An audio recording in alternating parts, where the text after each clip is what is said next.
Wherever your stack is, please. Just going to Good evening check your from stacks up. wherever you are joining us, giving us your company as we bring to you the streamed coverage of the final table of the Players' Champs here on day 3 of this event, where $66,000 will be going in the direction of a champion tonight. Leave the chairs where they are, guys, ready for the photo. As we can see there, the final table lists making their way into position here at the table. Their final table photo taken by media man himself, Jamie Hall. Matty Marshall, the man behind the streamed coverage, tracking the action. Guys. Let's take a bunch of photos first. Yeah, but this is for the photo. No. Ah, no? Have to do headshots first. Headshot. Who's going? And as we can see there, they're both going to get the they're going to get both the group shot as well as I'm here, 3. as well as their individual headshots, so that their little pictures come up on the screen next to their names. Bit of extra production value. At the front, 2 each side. Feast your eyes on. So you're all there, let's go. So we're taking big picture.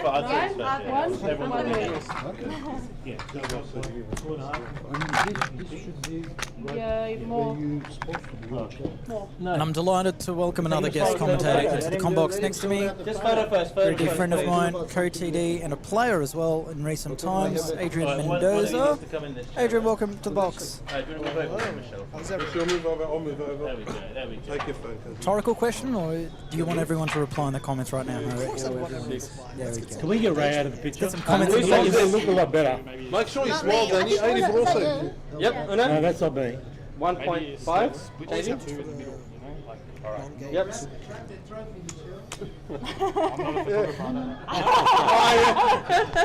Put your So hand we've on the got- trophy, Danny. Our final table action about to commence as the players pose for their photo. Welcome to Headshots for the stream. those tuning in on both YouTube and on Facebook. Brand new YouTube channel that is King's Premium Danny, Poker take your hat Room. off, Feel free mate. to subscribe. me. That's me. Danny, take your hat off. It's not a mug shot, mate, alright? So viewership will increase slowly as we get more and more into our final table action. Thank you to those tuning in. We'd love to have some support in the comments or even some criticism. We just want some comments. We just want anything. We want to know that we've got people watching, we have people engaged, and hopefully we have some awesome action coming your way. So again, we'll give you the list of names. Like having salt and pepper on there. There's some characters lining up right now for this final table. Ray B, you can hear his voice poking through. Great character of the game. Now, Uno Arca has stormed into the chip lead on this final table with a strong showing in the lead up to this point. That's like fucking model stand. Danny McHale as well. We saw him on our feature table stream for the best part of the last couple hours. And he just kept picking up pots in his direction. Mix of good hands as well as good play. I'm serving. What 2 blinds returns? Is an excellent question. No, you don't have 40,000, 80,000 for the next 20 minutes. And then the blinds will rise to 50k, 100k. Now bear in mind, this has been one of the more extraordinary structures I've seen, and it's purely based on one observation I saw yesterday where the blinds were 5,000, 10,000, then they went to 612. Danny, good luck, Danny. Ordinarily, what would be next? 816. And then it would be... 1020. Now, if the blinds were 510 and they weren't 612 next, what would you see usually?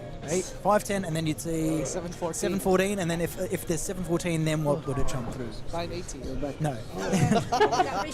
In a turbo-y structure to go 510, 714, 1020. 1020.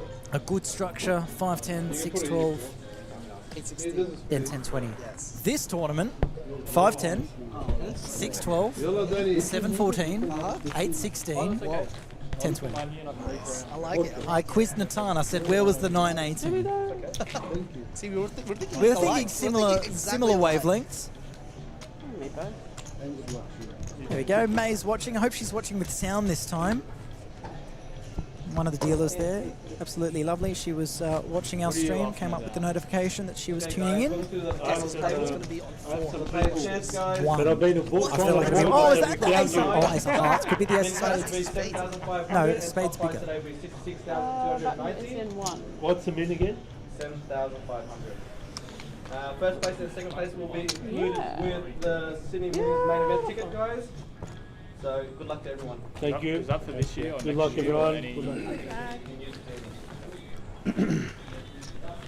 So, yep, Button has been drawn to seat number 1. So, we're going to have Uno Arke, our small blind, and Anya Azame, our big blind. We're waiting on those graphics to catch up at the top of your screen. That's just what it was Alright, before the buttons on one, FT break. And we'll update. Amanda Abernethy is going to be starting off as our dealer. Speaking of dealers, May was watching before when she was waiting to leave. Now her shift is finished. I said, you got to listen to me now. Watch it with sound. There should be 48. Chris, how much have these players locked up? Minimum cash $7,500. And then it jumps every spot from there. 8,900 for 8th place. 10,700 for 7th. If you come 6th, Good luck, everyone. $13,100. 5th, 16,100. 4th, 21,200. Then there's the good money. 3rd place, $28,600. 2nd place at 42 grand. And first, 66,000. Those prices for 1st and 2nd are inclusive of a $2,000 Sydney Millions main event seat. Why couldn't they just make it 6-7 up top? 6-7. 6-7. They were doing a redraw earlier, and I heard Uno Arca go 6-7, No. and I was like thinking, no way. And then I looked, no his seat way. was table 6 seats. So he was just merely repeating it. As we see action already, 14 big blinds remaining for Ray B, all in with Ace Jack. Over the top of the raise from Fahri with King Jack. And Anya there with the 7s, letting them go. But again, when it goes raise, jam.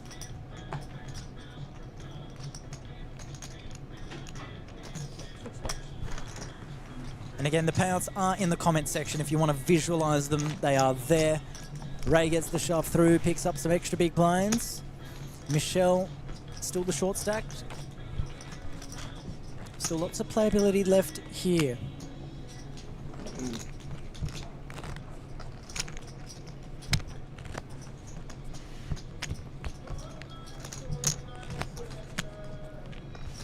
And so, again, those chip leaders, Uno Arca and Danny McHale, sitting pretty comfortably.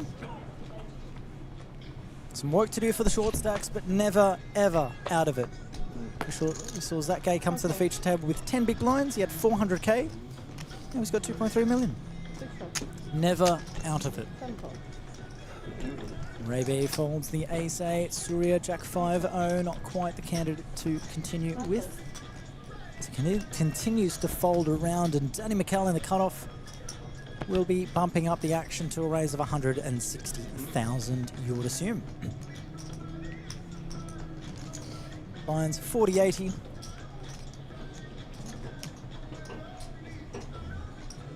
One raises 200,000. Oh, 2.5x is the sizing. 200k is the bet. We've seen a mix up between the standard 2 bigs raise, sometimes 2.5 every now and then. 2.5 on this occasion from the cutoff, and Uno here with ace-deuce off on the button. Not quite the hand he wants to continue with, and does let it go.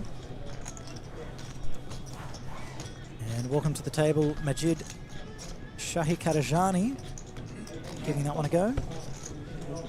And it's going to be an easy pickup for Danny, an extra 200k in his possession.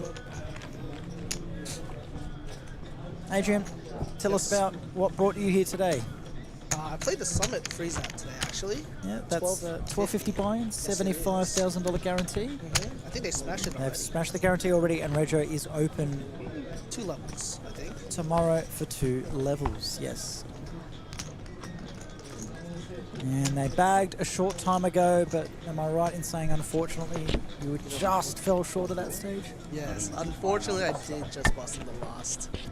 I think last 4 hands. I think I looked up and the clock was paused when I busted.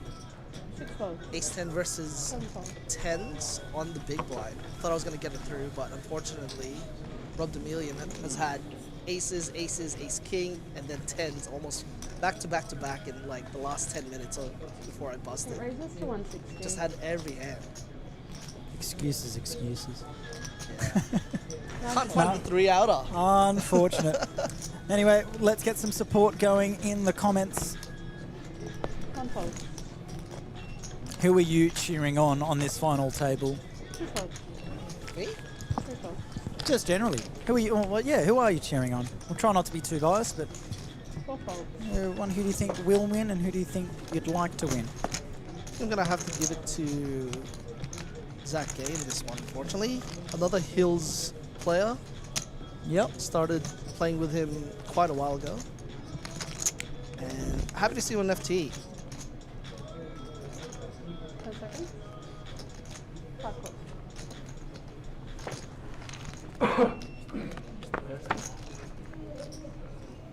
Well, speaking of Zach, he gets involved in this hand. It's not a friendly one for pocket 9s.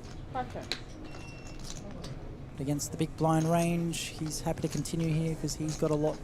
Surya's got a lot of these King X kind of holdings that would be happy to see about this flop, maybe to the tune of 150, 160,000. Full pot size, perhaps. He checks. Oh, he checks. Okay, it's a free card here coming for Zach. Maybe he senses a little bit of weakness, and I doubt we'll see him have a stab, but I wouldn't put it beyond his reach. I think this will go check, and maybe Surya now goes for a delayed c-bet. As for the sizing, I won't make a prediction on this one. Plenty of support for Zach in the comments here. So you're not alone, Adrian. Why isn't Adrian Mendoza on FT? I played a different game, unfortunately. I did not play this one. 1 second. Oh, this is the set. So there's the delayed c-bet as we predicted. It's about third pot. 125,000, and Zach can't really continue with that one, so there's an early pot going in Surya's direction. Again, top 9 from a field of 288,000. This was an $1,150 buy-in with a 200k guarantee, and as has been the theme throughout the majority of this series, if it's not a record prize pool, it's a huge field regardless. Record prize pool for this event, 288,000. Previous best was 260.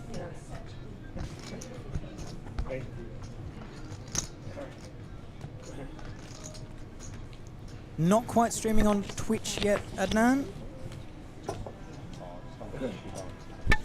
But you can go to the better platform. Well, you've gone quiet. YouTube. Also, we are running our brand new channel. Our King's Premium Poker Room is the place to go. Like and subscribe. He's been asking for me. And we mean it when we say it. For 3 days he's been asking. Gone from 0 subscribers to 76 in 48 hours. Pretty solid. Requests and everything. Let's get that count growing. Leave some support in the comments there. They've got the YouTube chat also open here for us to follow along live. 2 of them. Uno now with the Bounce 7s. back with that. Wrong address. 2 raises, 200,000. 3 folds.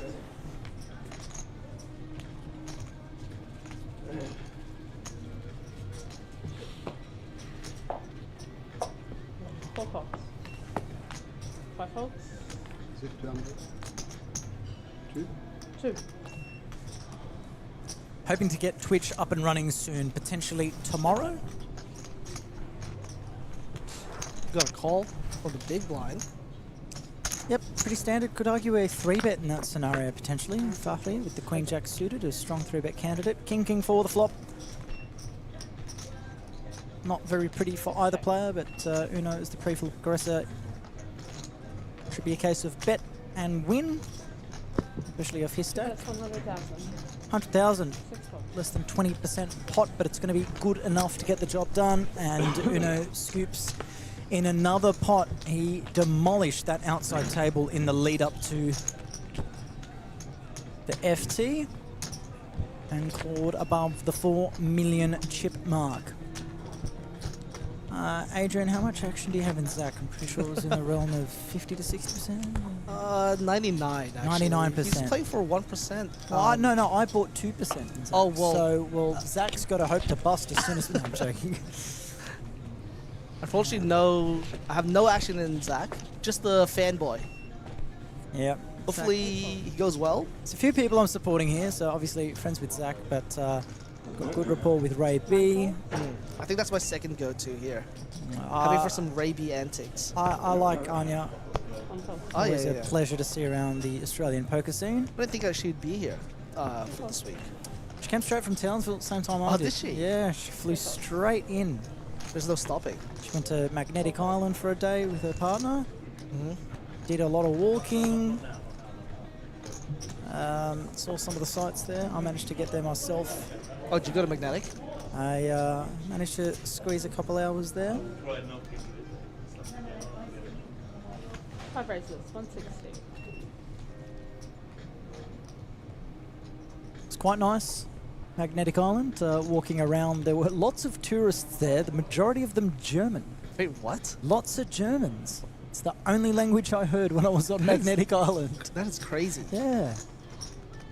And What? some American accents. Why are the Germans tapped in from don't Maggie Island here? No, but they seem to enjoy the wildlife. Lots of wild koalas there. Managed to catch one getting asleep. Now this, okay, we're going to pay attention back to this hand. So we've got Zach opening from the button with the ace-5 suited. 𝗣𝗧𝗦 makes the call, and Ray B finds a decent squeeze spot to jam the ace-8 of diamonds from the big blind. And don't think Zach can really call this off. So I imagine he's just going to let this one go. And so will 𝗣𝗧𝗦. 5 fold. Yep. Snap roll. Good spot to do it with, Ray. Look at that. Zach's cheering him on as he loses his chips. Good camaraderie amongst the table, I'll put it that way. Lots of good sports around.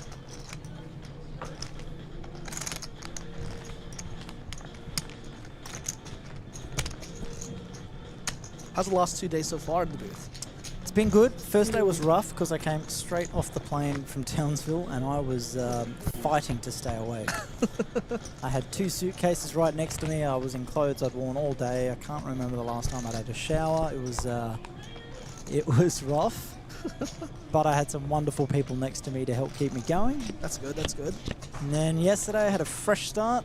Arrived a little bit later than hoped because of me not allowing for Sydney traffic. Dude, But had a great it's time. hard. It's rough. It's so it was hard. 80 minutes from the hills to here. when you're not around this area, it's you're rough. Yeah. Today was fine. I didn't leave at 5. Instead of leaving at 5 o'clock, I left at 4-ish, and it was less than an hour. Wait, I thought, Triangle in. when did I get here? Did you get here after me? Yes, I arrived in New Pay. Oh, I see, I see. I thought Yeah. you were already here. No, I got here. I don't need to be here till the stream really starts. So 1.130. anyway, so I think this is the hand that we were warned about. There was going to be a hand where the graphics weren't quite up to date. We had a little system issue, so we're going to just keep an eye on this one and call it as it happens. So we have a raise from one of the players. You can guess their hands. 4 fold. 5 fold. Yeah. 6 fold. All folded so far, right? 1.13. All folded. 1.1 million all in. I think that must have been Michelle shoving then. No, he does not have any cards. And hands it. I think it was Michelle.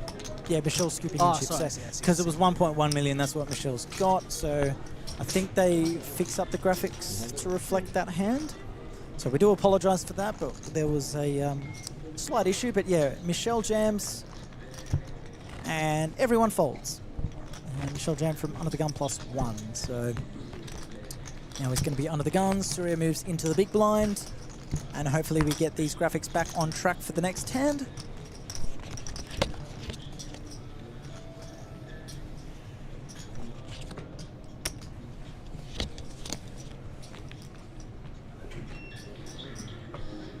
And we'll see how we go here.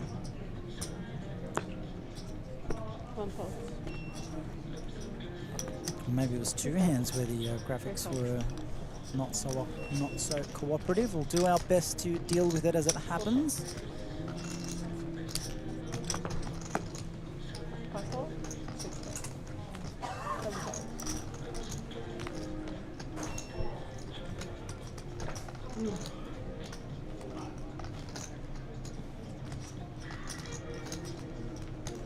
Alright, we're getting back on track now. Not sure if those stacks are 100% correct regarding Michelle. We'll keep that in mind. Get an updated count at whenever the next break is.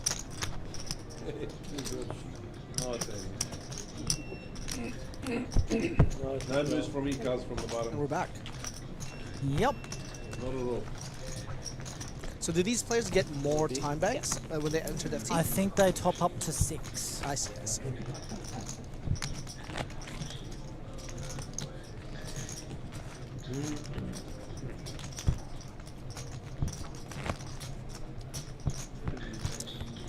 Where is the yellow bucket hat crew? That is a fair point. Did I bring one for Zach?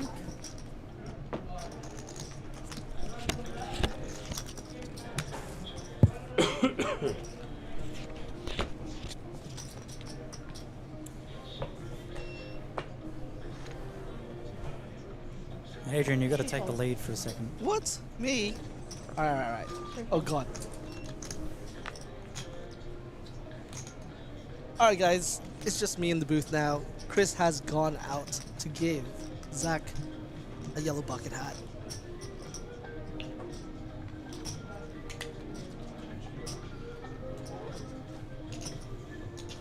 So we'll see him wearing one in 20 minutes, I assume. To 925. Raising. 5-4, 6-4, 7-4. 925. 8-4, So he's put most of his stack in. You want some? And folds around.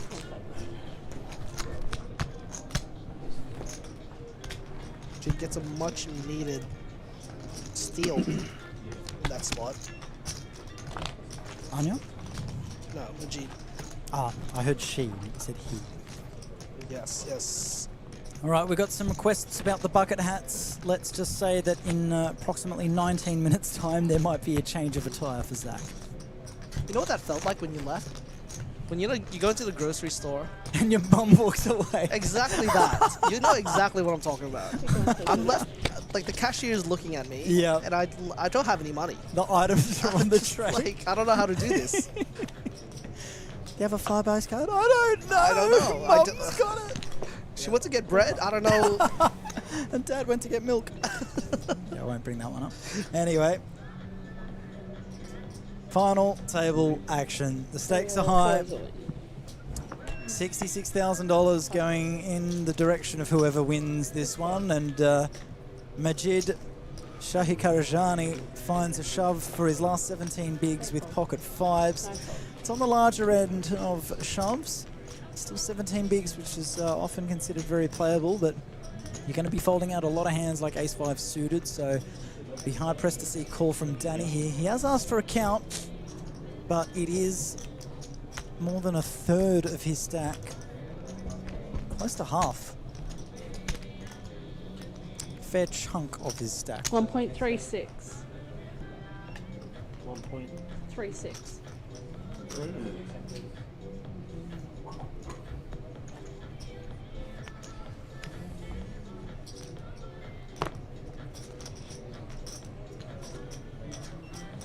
Yeah, thereabouts 40% of Danny's stack would be at risk if you found a call, and there's the eventual fold that we thought would come.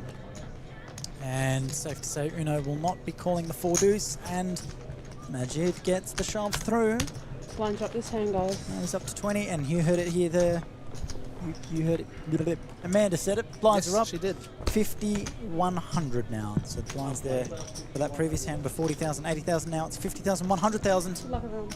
Good luck, everyone. Announced by Amanda as we get a dealer swap. There might be 18 coming back in to the mix. Yes, it is. That gentleman dealing right now found a bag in the main event. Oh, did he? He did.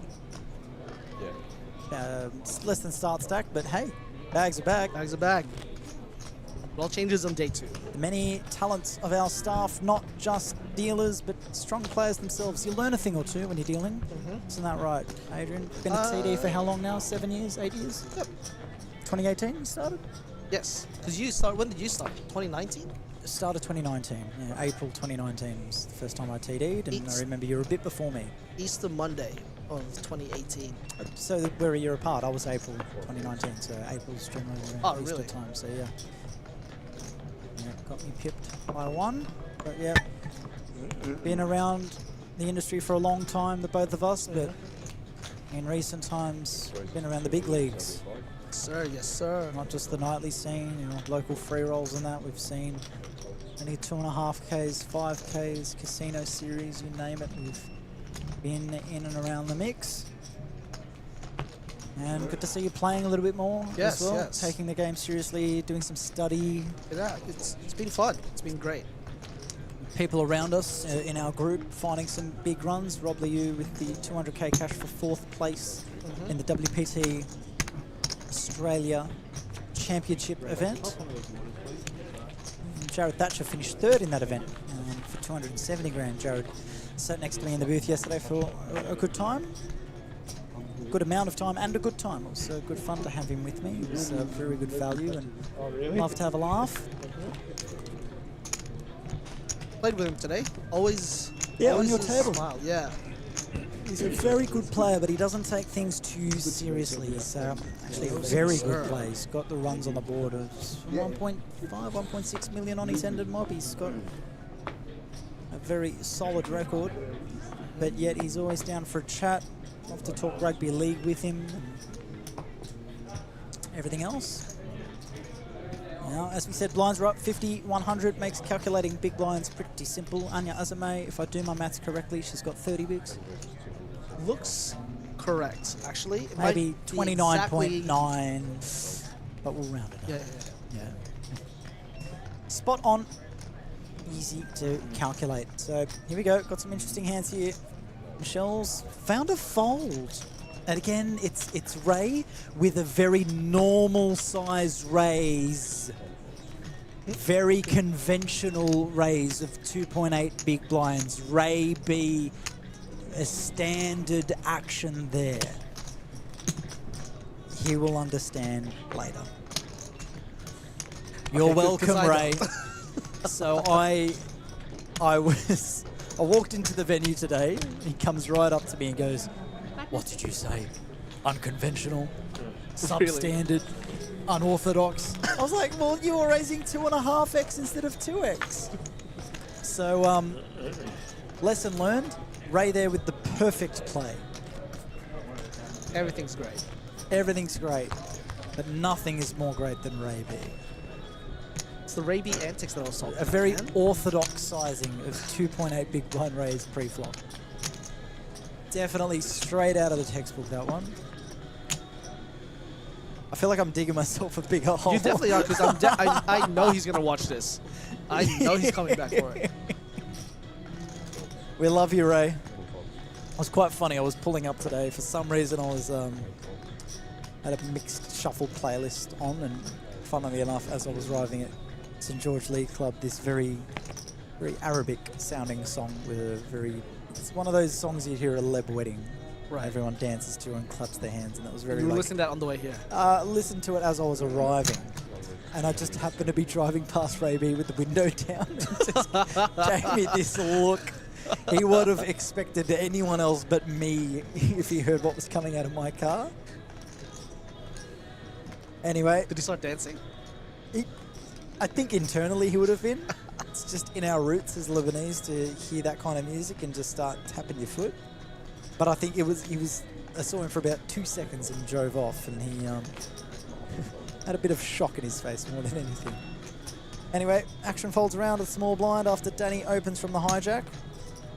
Zach folded with the 7 deuce, and these his cards could not have been slid into the muck any quicker than they did just then.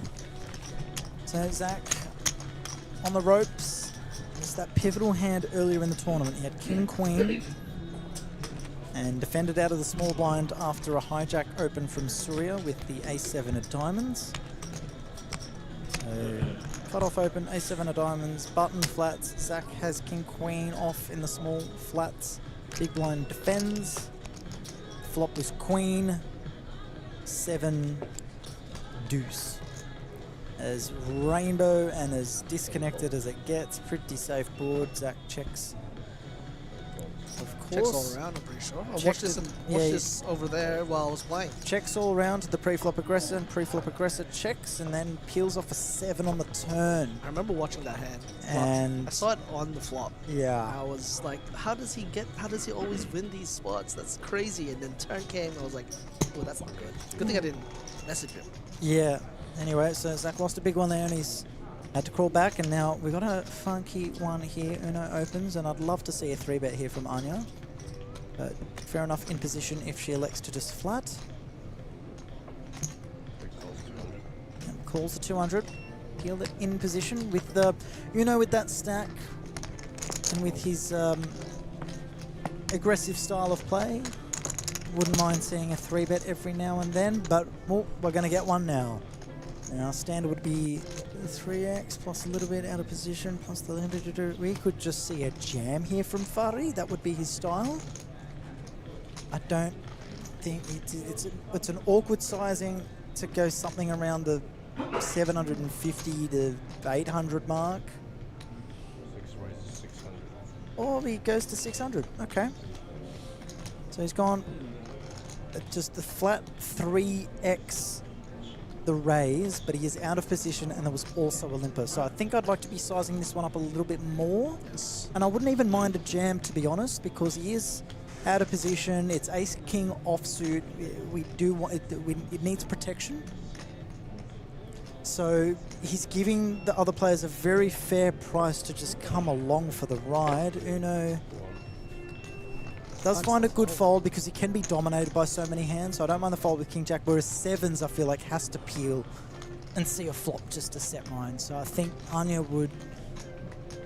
She's happy that Uno's out of the way.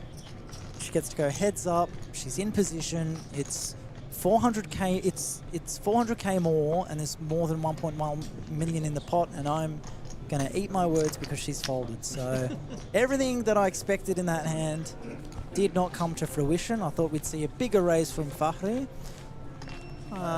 Either way, Uno folding or calling, I didn't mind, but I would have thought we might see Anya peel those 7s, and No need to put your stack in when you can just 3x. Get the same results. yeah. 7 higher, no. Anyway, it's worked out in everyone's favour, I suppose. Everyone gets away cheaply. 𝗣𝗦 scoots in a nice pot,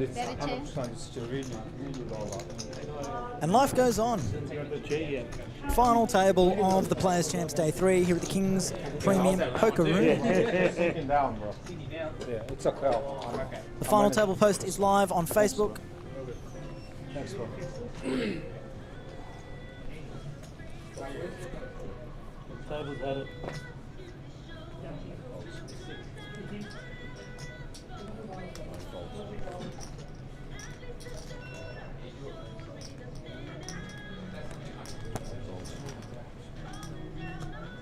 So yet to see a bust out on this final table.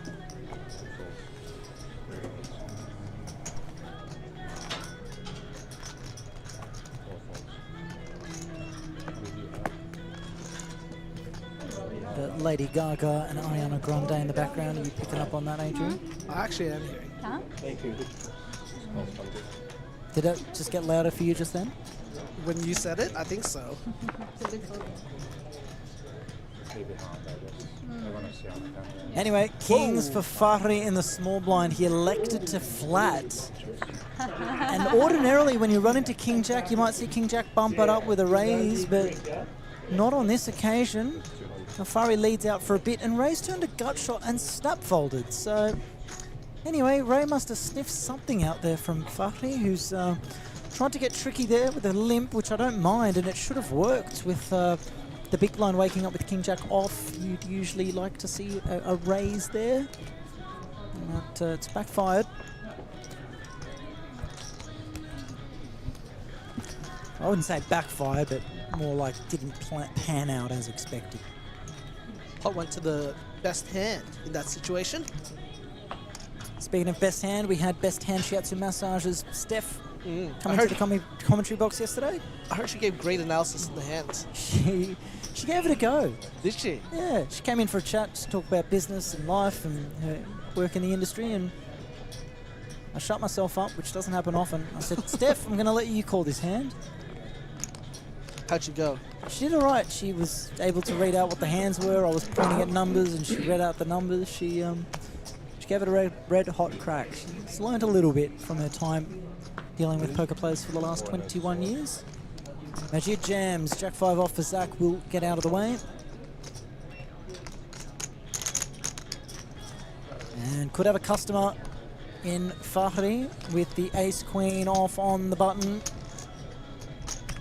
Probably should be calling here a lot of the time.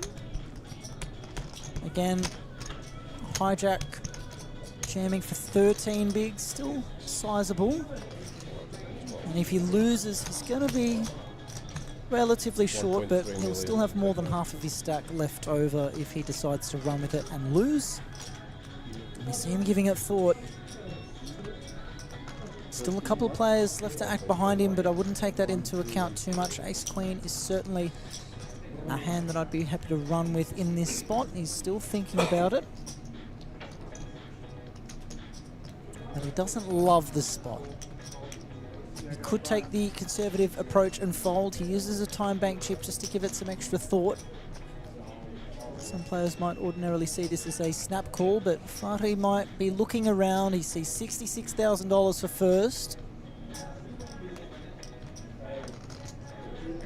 And maybe thinks he can wait for a better spot, but runs with it. That's what we like to see. He puts his chips in the middle. Ray B, King 10 into the muck. And Surius King 9 into the muck.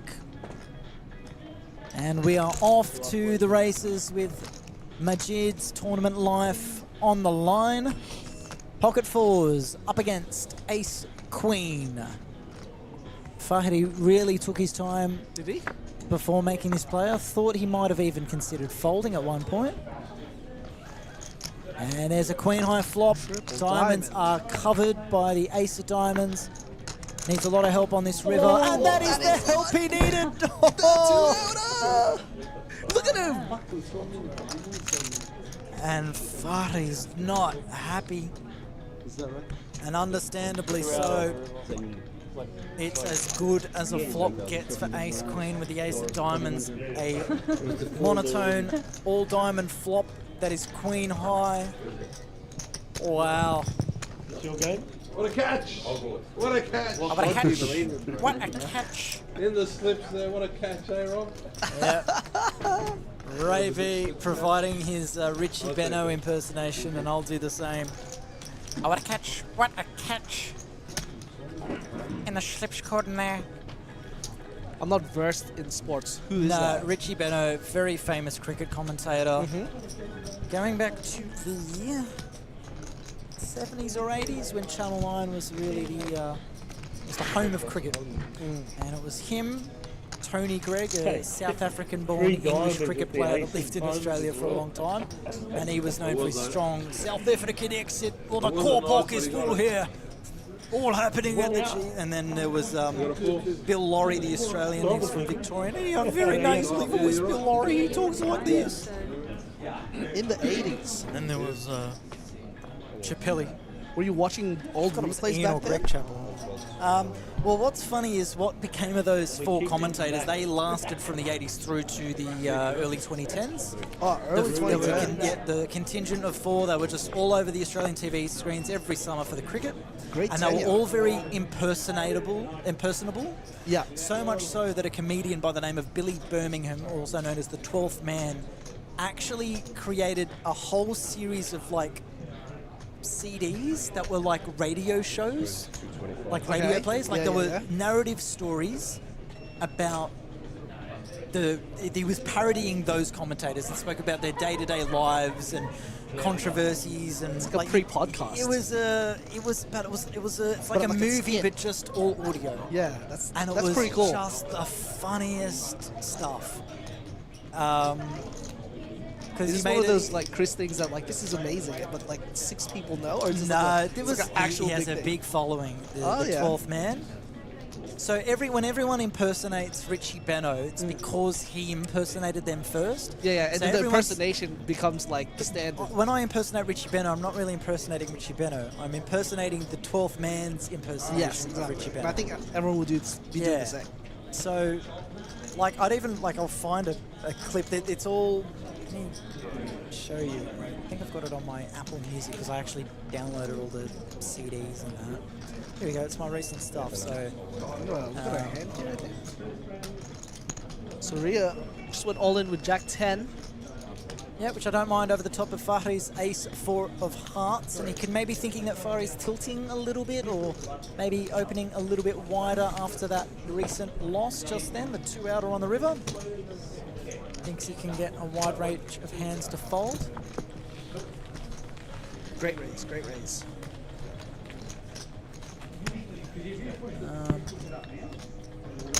Keep an eye on Zach over the next couple of seconds.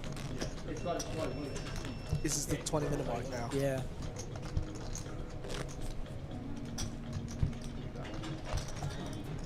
So I tried not to, I did wander over to the table briefly. Yeah. Tried not to look at anything going on so as to not spoil anything for me in the future. I feel like you can spoil it for yourself.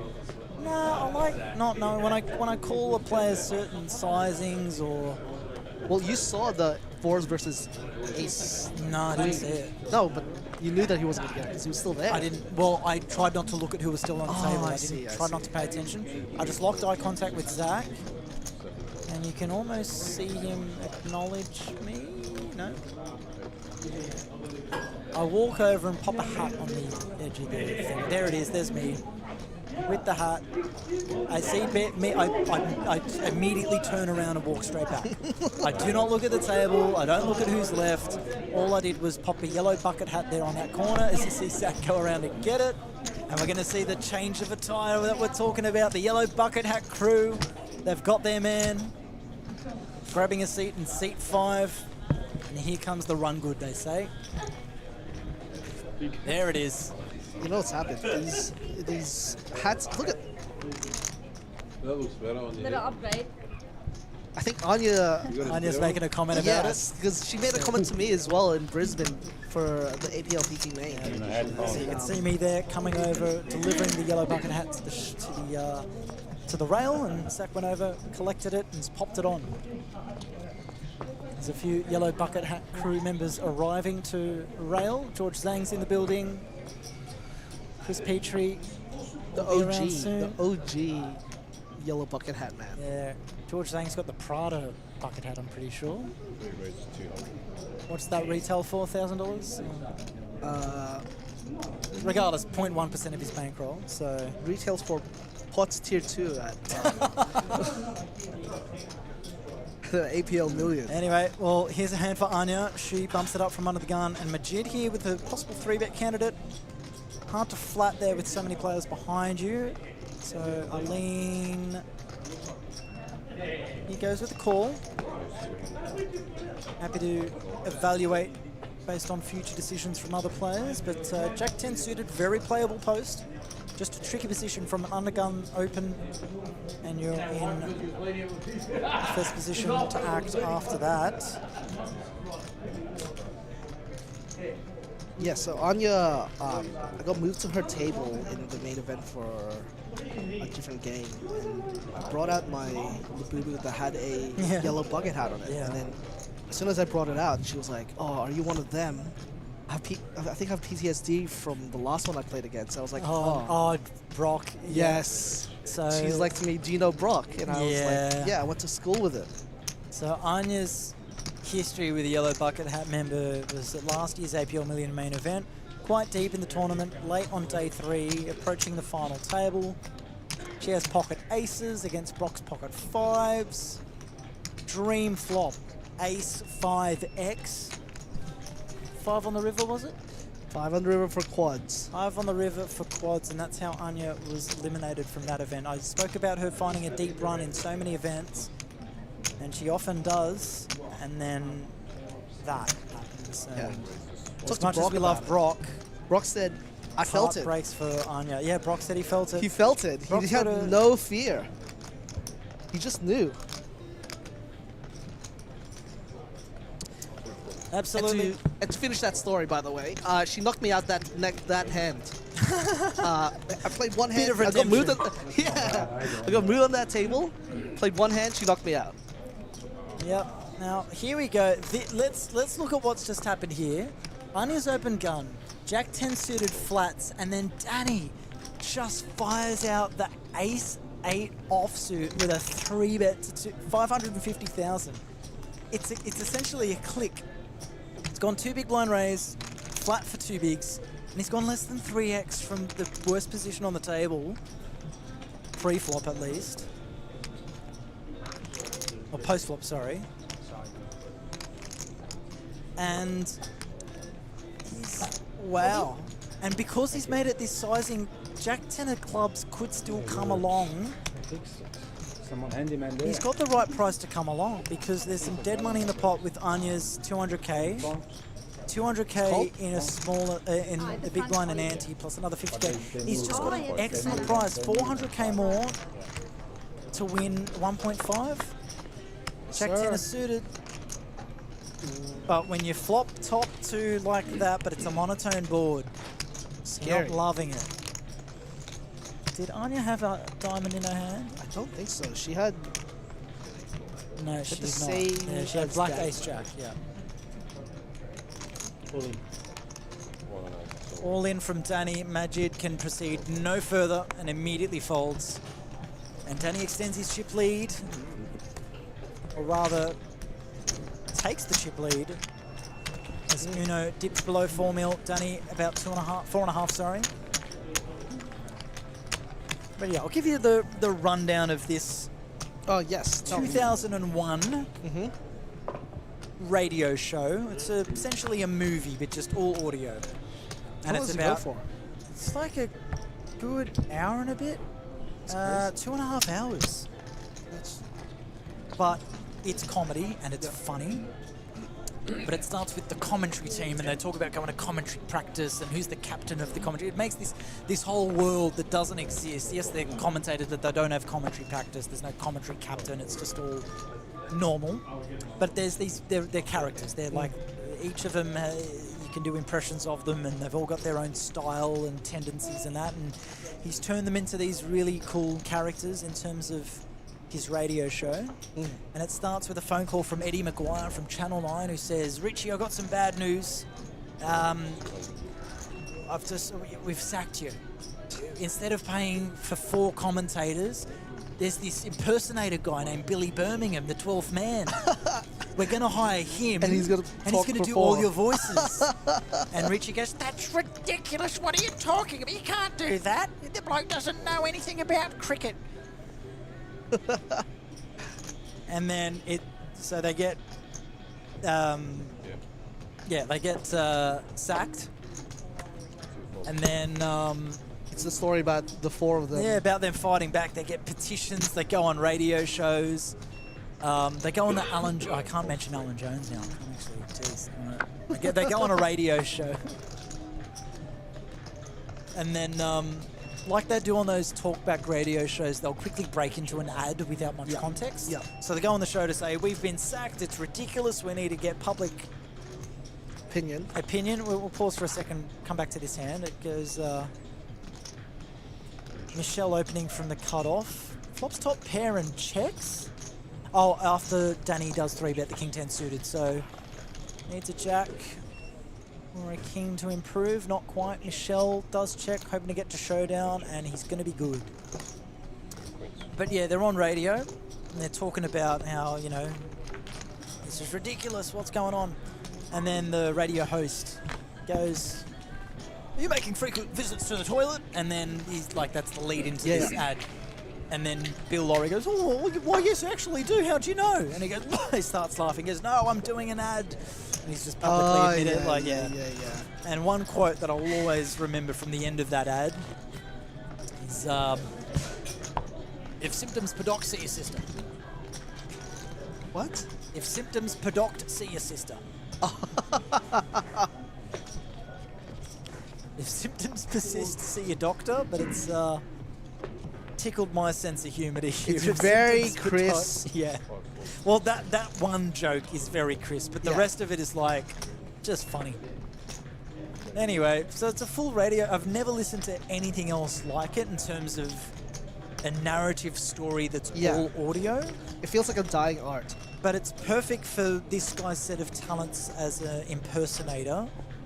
And he had a big following. The people still make his jokes and his references all the time. A joke about 𝗣𝗦𝗬𝗢𝗧𝗦 wearing a white jacket on whenever he presents on TV. Because it's not white, it's cream. You go wearing the cream jacket. No, it's bone. So you go the cream, the bone, the white, the off-white, the ivory, or the beige. So what did those four think about that? There were show? jokes that they didn't like it. Richie wasn't the biggest fan, but it helped them become cult figures. Yeah. So when two of those commentators have passed since then. 𝗣𝗦𝗬𝗢𝗧𝗦. Richie's the one that speaks like this. Have you heard chew for chew chew chew or chew for 20 chew? Wow, you've really been under a rock in that regard. It's cricket, I guess. You don't like cricket. Anyway,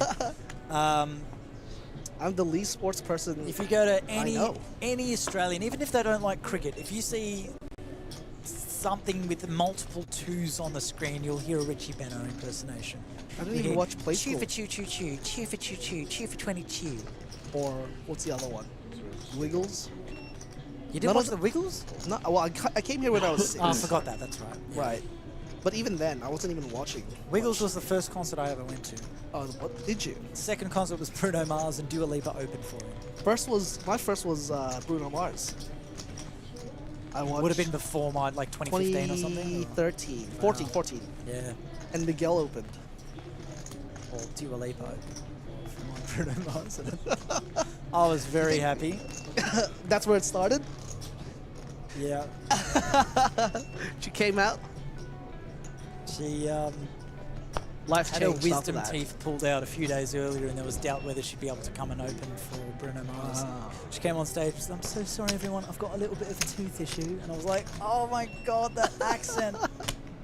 Oh. Wait, did she grow up in England? She moved to England when she was like 12, 15 or something. Her parents let her move out of home when she was like a teenager to pursue a music career. Oh, She that's grew cool. up in Albania or Kosovo. No, I think it was Albania. Yeah, I think it was. I think she is Albania. Kosovo's actually not going to get too political here, but it's similar regions. Yeah. Same Thank you. region, yeah. Thank you. Anyway, so Thank you. Remind me. yeah, went to pursue music, nailed it. She did good, and look where she is now. Global sensation and celebrity crush to many people. You're just talking about yourself. Oh no, I don't see There are it. plenty of others in the same boat. I promise you. Where's the border? Here.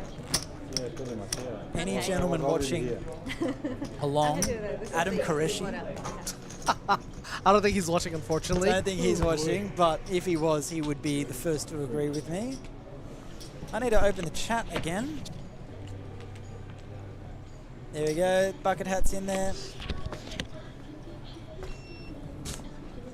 Are they playing out till the winner tonight? Look, if they remain nine-handed for any longer, we'll start to have some doubts, but we're going to give it every chance we can. It's a great structure, 40-minute levels. We'll push it as long as we can. Give me your top 5 artists right now. Oh gosh, my top 5? Or Yeah. like, as in who I Right listen- now, what you're listening to, your top 5. Oh gosh, half of them are Arabic. That's what I was about to. That's why I think it's really funny, because I know you walked in Oh, that's right. with Ray. Yeah. That's it. There's Nancy Ajram, Amra Diab.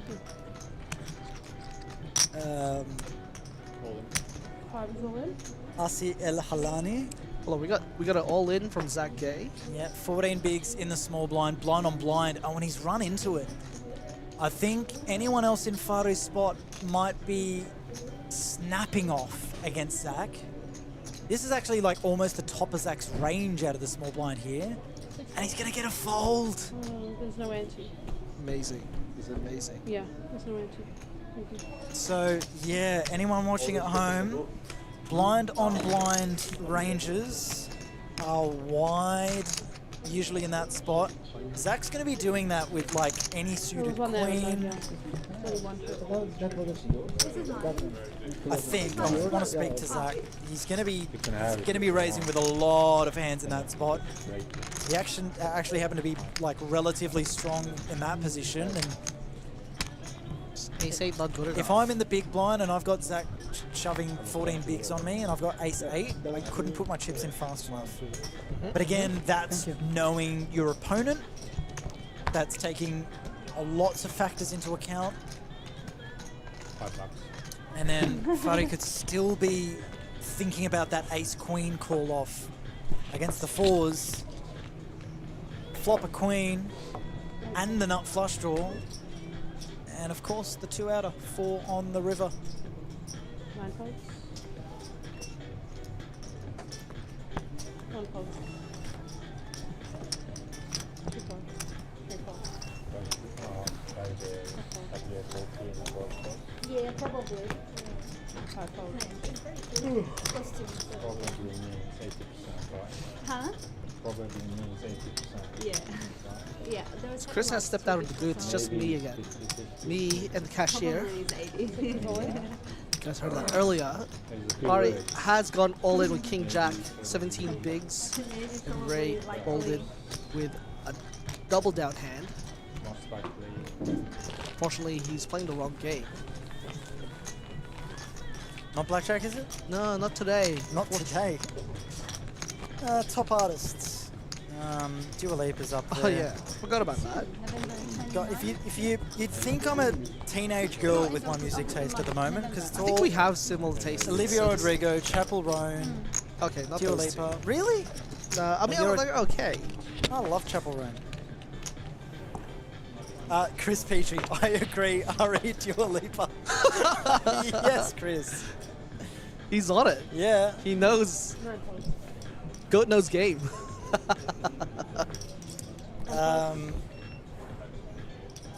Walked into it the other day, blind v blind, my ace queen into ace king. Yeah, it's so dirty when it's blind on blind because the ranges are so wide, and when you do have an absolute premium, it's rough. There we go, same 𝗣𝗬𝗢𝗢𝗢𝗢. There we go. 3 folds. Thank you, Am boys. I a one-man island? Thank you, boys. Thanks for the support. Appreciate it.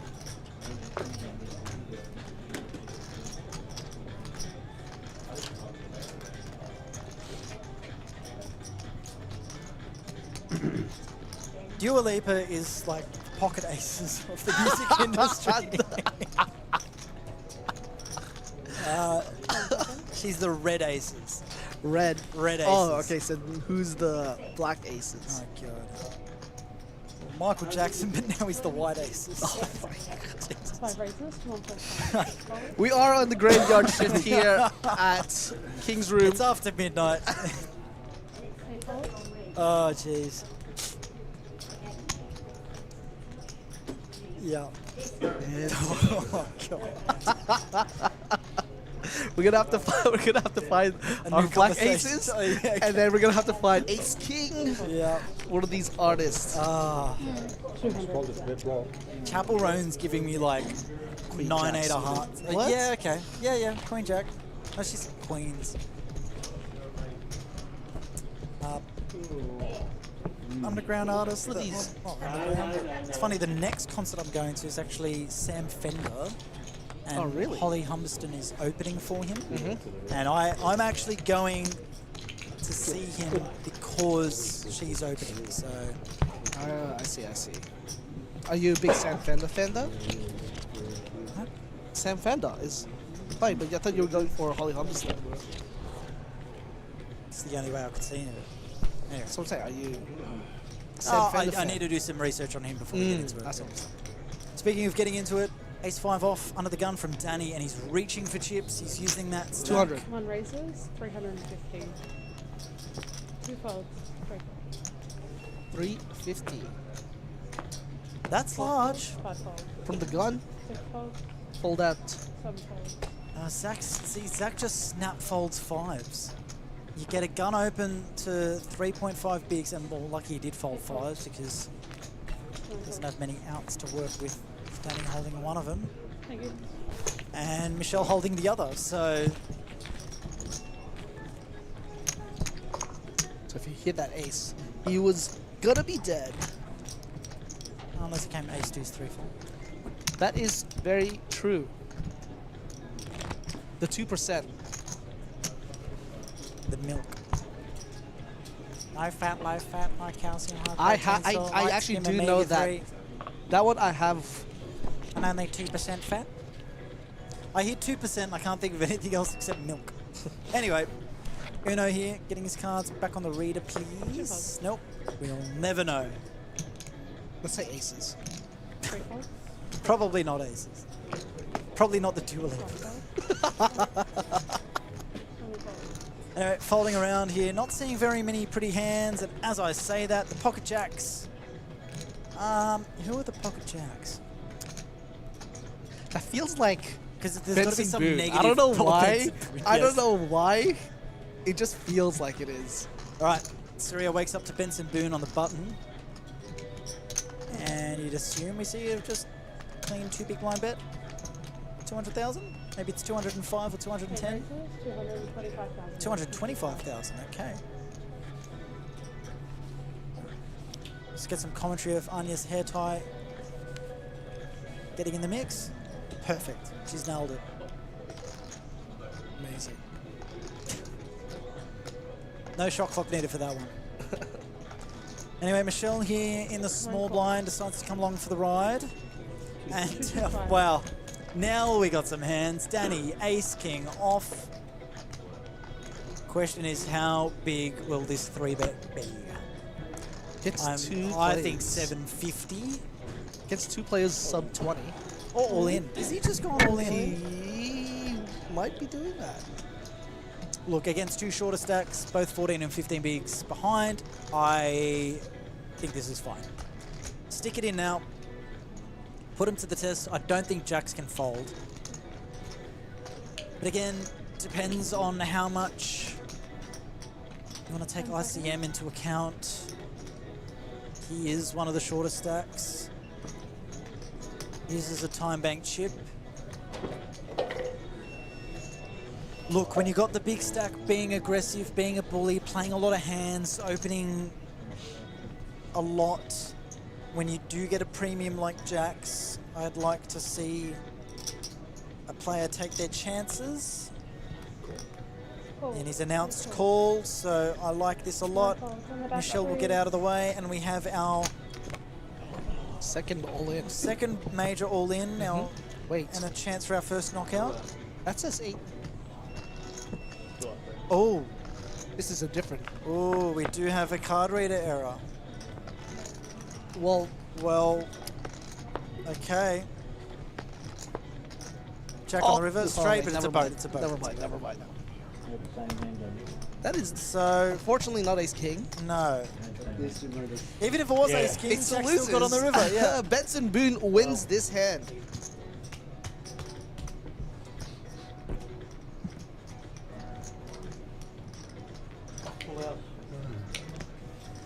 How much is it? 1.665. Just check that one. It's 5. Sorry, my bad. Take that. Surya doubles up to a healthy 37 bigs. No, this is these are blinds and antes. Looks like 1, top 1.5, top half of the 1.6, and then table now. 65. And Danny Okay, is now man. going from chip leader to middle stack as far as I can see. Still good though, 27 bigs. Playable. Absolutely. Might dial down the aggression maybe a touch. Right, Surya, good play to watch. And that there is why I don't, well, obviously being results-based, but definitely did not want to see Jacks going into the mark there in that context. If he loses a flip, he loses a flip. In that case, it wasn't a flip. He was well and truly in good shape. Funky run out. King, queen flop. Jack on the river. Lucky there were 2 kings on that flop, so that boats him up. 60, 120, 120, please. Benson Boone, I like that for the Jacks. So 120. I didn't know about the whole backflipping thing until my friend told me. Did you know about it? So, apparently it's his thing. He just backflips all the time at his shows. If you watch his VMAs or his, I forgot which award show he did, he backflips 3 times. Okay. It's insane. And then my friend went to watch him live, and he also still backflips. His music is Not backflippable. I don't think that's the one you need to be doing it on, but Alright, not much going on in this hand. Danny has the Queen 3 of diamonds. Wouldn't mind a complete or a raise here. 120. Just calls, and Uno is going to peel his cards. King Deuce, again, don't mind a check or a raise with this hand as well. I'd like a clean 3x to maybe 300k, maybe 360. 2 raises, 350,000. Oh, there we go. Called it. the 2.9 EB. Yeah, because you're in position. And small blind's already completed, so they've already invested a bit. 1 call. Gets the call. Heads up. And this is some pretty Feeling blind a on blind 7 action. Oh, 2 spades, but a queen. Ooh, yeah, this is something for everyone. And backdoor diamonds for Danny. But there's going to be some money going into this pot. 2 checks. Oh, they're both slow playing. 7 on the turn, doesn't change much, and now Danny, I'd like to see a lead from him. One bet, Yes, it does. 200,000. 200,000, very cheap, so Uno will not be folding. Question is, does he raise here some of the time? Like a lot of hands with a G. raises? He does. To 525. 1 is all in. Is that a snap all in? Oh, now Uno's asking for a count. This is crazy. 2 of the monster stacks at the start of this final table are getting it in, looking like flush draw versus top pair. And it's the second up flush draw on a paired board, so it's going to be tough for Uno to find a call here. I really think Danny's just going to take this down now. 10 seconds. I don't mind the raise from Uno. You can obviously just call to try and realise your equity, but this is just left field from Danny, and I like it. It's the aggressive route. He's got the best hand. And if you could see what his opponent has, that's exactly what I'd be doing. Throws in a time bank chip, and Uno has a decision to make. We can see that his king is live as well, but I really don't see this being a call. Adrian, thoughts? No, I do not see him calling because he only has essentially a king and all the spades, but I don't think that it is enough. There's a fold. I don't know how live I'd imagine my king to be, because it makes sense for Danny to show up with a jack there some of the time. Of course, small blind. So BBB. could be dead, and it could just be drawing dead against some boats, but I don't think boats would be taking that aggressive line. I think they'd like to keep Uno's bluffs in if they have the board locked up. If somehow Danny did have queen jack there, or jack 7 perhaps. I know. That's why I shot. Yep. Yeah. So Danny back on track, 30 bigs, and Uno cops a hit, but still very healthy. Not blind in. And funnily enough, there's still 2 of the top 3 stacks at this final table. It was a healthy pot, that one. Was 4 fold. Back to Benson Boone. His music, very pop friendly. And then I heard him cover a couple of Adele songs, and oh my goodness, what a voice that man has. Are you a fan? Oh, his voice is one of the best male voices I've ever heard. Give him a good song to sing, and forget all these Spotify songs I've been talking about. I've been listening to Benson Boone cover When We Were Young by Adele, All I Ask by Adele. Very tough songs to sing, and he's singing them in the original female key. Nailing it. Astounding. So Pocket Jacks is the Benson Boone. Very good sometimes. Can backflip on you. Get backflip on your other times. That's one way of putting it. All right, we got the Dolly Parton here, the 9 of 5, up against Anya's Queen 4. 9-5, flopping the best of it. And this will go check on the flop. You'd think, unless Anya finds a bet here, that would be cool. But I imagine check. Yes, there it is. Turn card, we're looking for a club to make things interesting, and there's a club to make things interesting. So, pair of 9s for Uno. Do you manifest these situations? No. If I could, I'd be picking other spots to do it. Yeah. I'd be at a roulette table going, I'm feeling 0, and then and I'd still somehow miss. I think you're not manifesting hard enough. Well, anyway, Anya comes along, and let's see you Queen on the river. Oh, no, 3. Obviously, see, I can't do it all the time. It's all right. It's okay. Yeah. We can miss sometimes. Can't win every hand. Still 9-handed.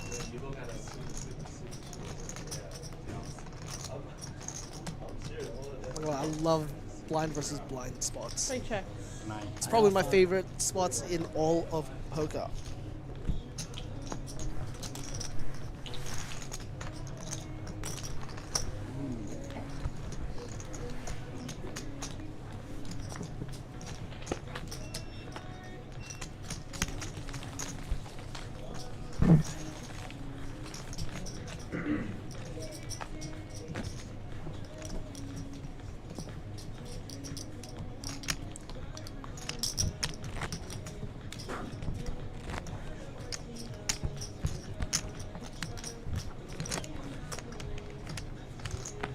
So it's been more than an hour since we started final table. Oh, has it? There's been a fair few short stacks.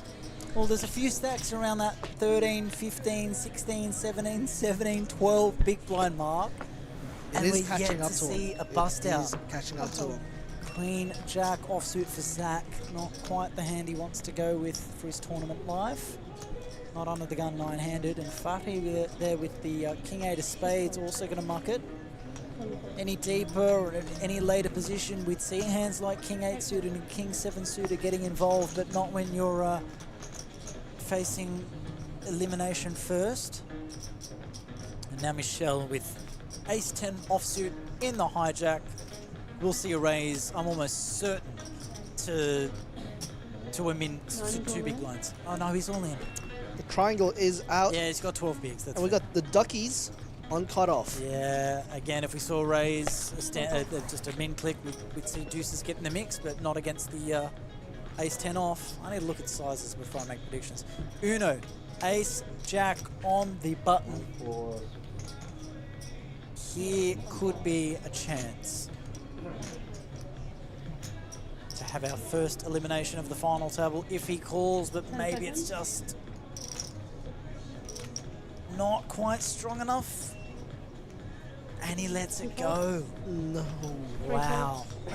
Anya, 4-3 suited. No, 5-4 off. 5-4 suited for the big blind. Bye-bye. And Michelle lives to fight another day, and that's the thing.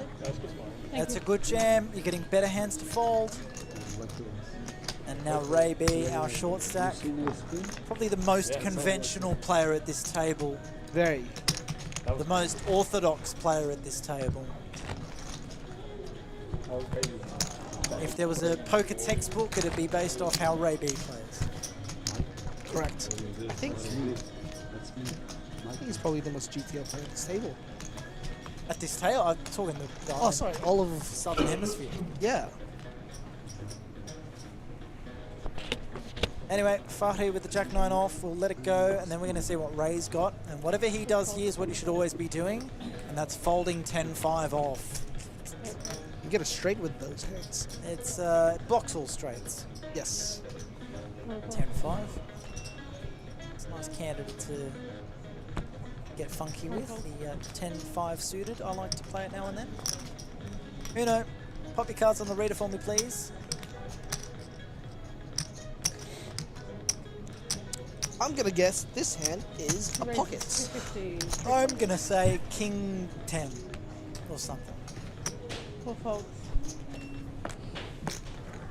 5 folds. Zach with the 8 deuce and the big blind gets the throw. We'll never know. Uno, put your cards on the reader. Thank you. aces gets the steal. 7 deuce gets the steal. We'll never Seven know. deuce. It's The Benson Boone gets the steal. It's Schrodinger's hand. It's both aces and 7 deuce at the same time.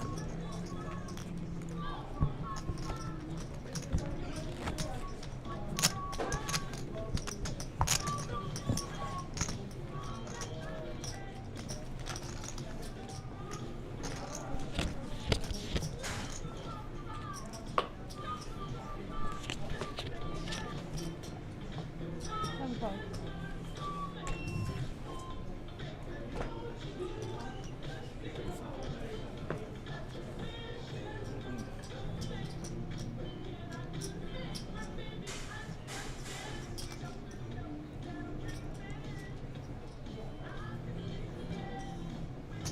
Raises 250. 9 12. Back to the action. Surya with the ace-9 of diamonds under the gun +1 bumps it up to 250,000. Encore.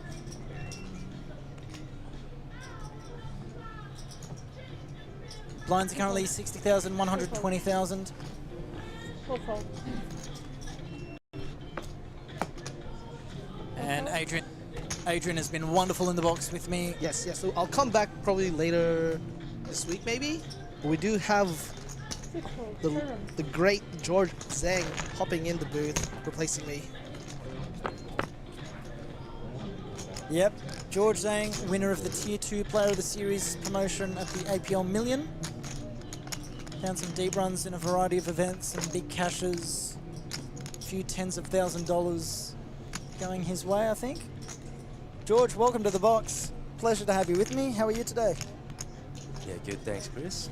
I'm glad to be here. Yeah. I've had a good year. You've described it pretty well, and the hot run continues as support. Absolutely. Got your eye on this schedule throughout the Sydney Millions series. Any games that you're most looking forward to? Yeah, there's honestly plenty of games in this series I want to play, but I've been a bit busy with my non-poker life, so it's held me back a bit, but we'll still have time this weekend. Yep. The main reason is I've bought a new house out west. Oh yeah? Pretty big event. Yeah, that's a big, you know, life moment. But yeah, I've speaking been bogged down renovations for like wow. last 6 weeks. So. Put that on hold just for a second. Pay attention to this hand because Surya has flopped the world. Top pair with the nut flush draw. Fahri's got an open-ended draw with 2 overcards, and he's sent it in there. Danny's got the bottom end of the straight draw and the bottom pair, and let's go of that. Fair enough. And I think Surya's going to call off with the ace-9 here and have be a pretty quick call. Fahri in a bit of trouble. Still some outs. Any king, any jack, any 10, any 6. King, jack, 10, 6 other cards to look out for here. And none of those eventuate. Danny would have had the straight with the 7-6. But the ace-9 for top pair, good enough. And we are going to lose our first player on this final table. It's taken more than an hour. But Fahri Kaplan, he was cooled earlier on when he had ace-queen, the queen with the ace of diamonds up against pocket 4s, and the flop came queen high, all diamonds, 4 on the river. To give good fold. I mean, it was the right fold. That's all right, Danny. all important double up, I think, Right was fold, to right fold. But if he doesn't fall, it was in the hand. But I know that it was Fahri that was crippled as a result, and he's the first to find himself on the rail from this final table. So he walks away with $7,500, and that's a pay jump for everyone else. Next out from this point onwards, we'll be taking home a total of skipped you all of it, huh? Would have got it all back. $8,900. $1,800 for 8th place. You're a good boy. So George, I'll get it later. just pulling up your hand in mob. That's what I was doing. And so, APL Million Series, 9 profits. whole heap of cashes there. 1, 2, 3, 4, 5, 6 cashes. First place and a one-shot freeze out for just shy of 20,000. Third place and another freeze out for 7K. Second place in another freeze out for 8,600. And then in a $600 buy-in, you came third for 11K there. And just recently at the WPT Australia Series, in the 675 buy-in, he came second for just shy of 20,000 there as well. Earlier in the year, 10K for a win at WPT League.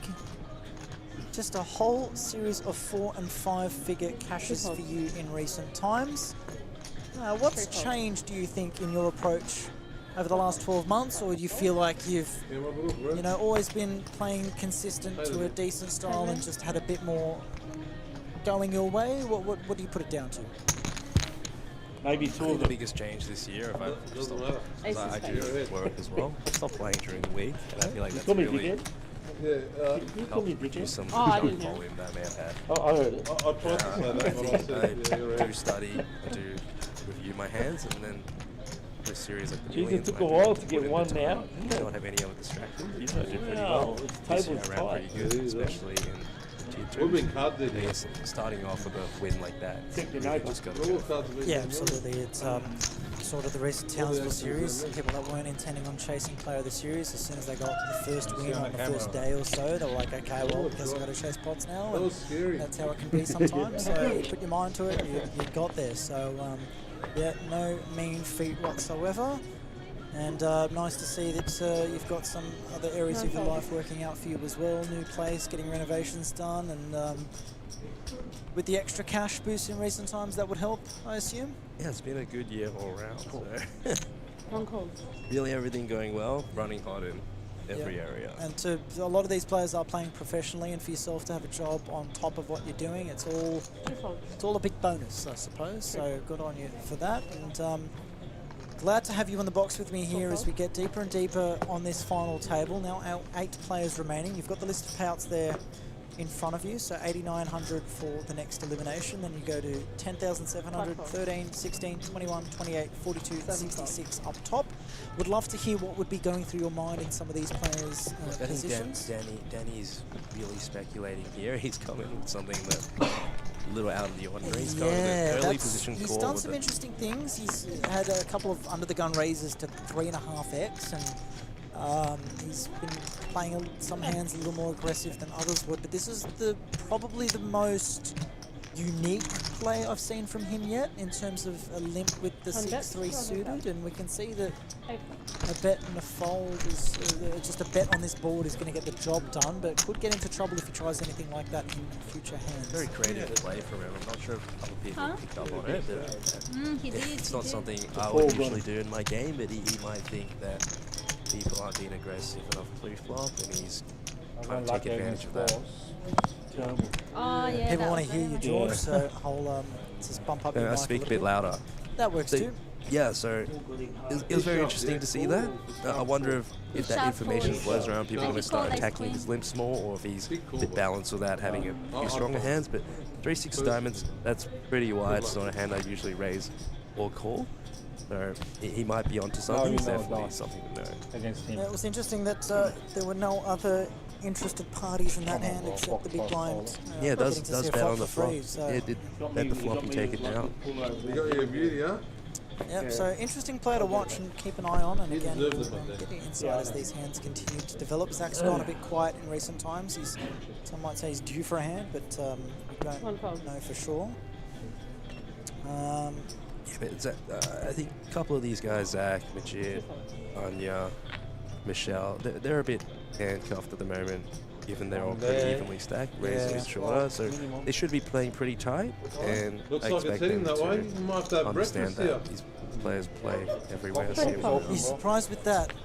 Anya, middle position essentially, has ace-10 offsuit and just No, we finished today. I fly back home tomorrow. We can send you a check. Not too surprised by that. I think it's really on the cusp. Ace-9 there. Pretty much, almost certainly, he could be folding that a lot. Ace-10 could go both ways. I think here she's just deciding she doesn't want to raise and face more aggression, have to fold. Just lets it go. Yep, saves herself a trickier spot if she gets met with some resistance. Now Zach here finds a pretty standard spot to open it up from the cutoff with King Jack off, and let's go the 6 deuce. Surya, don't imagine he'll be coming along to the party with the 9-6 clubs. Maybe a defendable hand from the big blind, but just can get too dicey out of the small, I think. So he'll consider it a bit, and then I imagine slide his cards forward into the muck. He looks like he could be considering something a little crazy. If he does jam, Zach's kind of. Yeah, if he's not going to fold, I'd prefer raise instead of call. Just. Yeah, I think if he was going to play that hand, he should just send the chips in and rip it. Yeah. Apply max pressure to Michelle and Zach. It does feel a little too loose and unnecessary. I think Surya agrees. Yep. Sends it into the muck. If was the scenario, and I think here we're going to see a defend from Michelle. He's shown a propensity to find some free bets in these kind of spots, but again, as the occasion gets a little bit more tense as we get toward the bigger money, I think we'll see a more conservative approach, especially playing off 12 bigs. He's able to try and see a flop, and I feel like if Zach continues here, he gets it through, but speak about these kind of textures, 9 high not being too friendly for a pre-flop aggressor and their range, but when your head's up, 155. I think we're happy to continue with a bet and should get it through. Should be a fold here from Michelle, you'd imagine. I'm laughing because I don't think I'm folding here. I'm looking at this 10 of spades, the backdoor straight overs against someone who should be c-betting quite frequently. I may choose some other options with the here. Call. Yeah. The only thing I would say against that is if Michelle was playing off like 20 or 30 bigs, yeah, but he's got 11 to work with, and I don't know how wide I want to be peeling. Yes, there's those backdoors that you speak of, but at what point do you not want to dig yourself a hole where you brick everything or have to fold if Zach continues on a turn card like this, where you just leave yourself with 10 bigs? So on the flop, I guess we worry less about this, what the turn card's going to be. We do have a strong hand. I think personally, I would have thought about a raise. Yeah, try from fold out Michelle's the ace highs and perspective, king highs. I can see that. Yep. Now we've arrived on this turn. Hand's pretty junk. I expect him to pretty quickly check fold. We should be putting it away. That ace is maybe the worst card for him. Yeah. What's up? A couple of people saying they can't hear you, George, but I have bumped up your mic, and we should be good. Ladies and gents, if you can hear George, just give us a thumbs up or a yep or something, or if you can't hear him, just tell us no. But we're getting some good insight. Been waiting. We haven't really had a poker pro in this room yet. I don't need to sleep. In the commentary booth, rather. That's it. Let's rock and roll. So far tonight. That's all the drinks. So you're saying there's no deals? Huh? We're playing it down, right? Sorry? There's no deals then? No, no deals. We're playing. We're playing all the way? Yes. What's whatever. Well, you can hear the table then as it gets later and later, with 8 players still remaining as it approaches. It's now 12:30 in the morning, as of the time that these players were having that conversation. Discussing a deal, discussing something to maybe speed things along, but Anya there is happy to play it out. Yeah, they were 9-handed for a while there. They were 9-handed for more than an hour, George. Yeah, it's rare to see that there's not really anyone super short. Like shortest stack here is still 10 big blinds, which does give you some time to wait. Oh, Zach's got pocket jacks. The Benson Boone. He'll be bumping it up.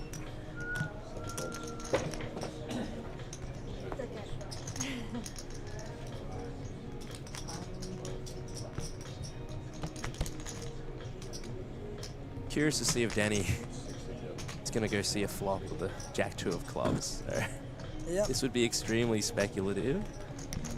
He does. He does defend. I think we've been seeing a lot of this from Danny, just any suited picture card. Yeah, he does like to see flops. Just generally across the board, we've seen a lot of defends from the big with those kind of hands. Anything like Queen 3 suited, King 6 suited, or they're all happy to come along. And Danny's flopped some clubs, and Zach's not going to hate this flop. He'd rather 2 queens than 1 on the board. And we're continuing here a high percentage of the time if you're Zach. Do you think, George? Yeah, absolutely. He's going to be c-betting almost certainly, and Small, Danny's not folding. This is exactly what you want to see, where you call the Jack-2 of clubs. The question is he going to find aggression here or just see a turn? Looks like he decides to just call, see if those clubs fall. Now, not a good card for either player. Zach's not going to love it. But as we can see, if he fires a second barrel, it might get a fold. But also,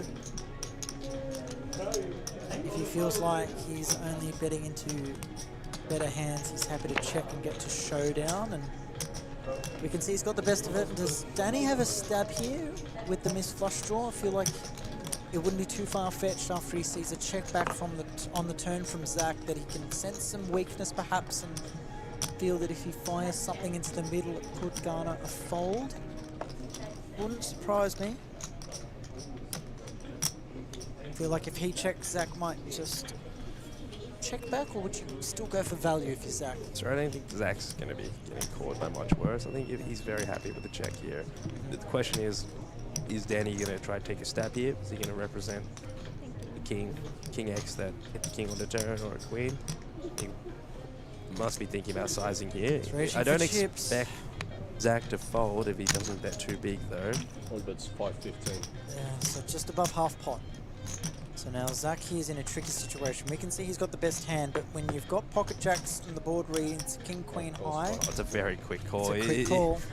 Maybe he senses not too tough as maybe he senses how Danny's been playing, and that's the key thing. That's where information is key about your opponents, and we've seen how Danny's been playing. So a nice pick off there from Zach.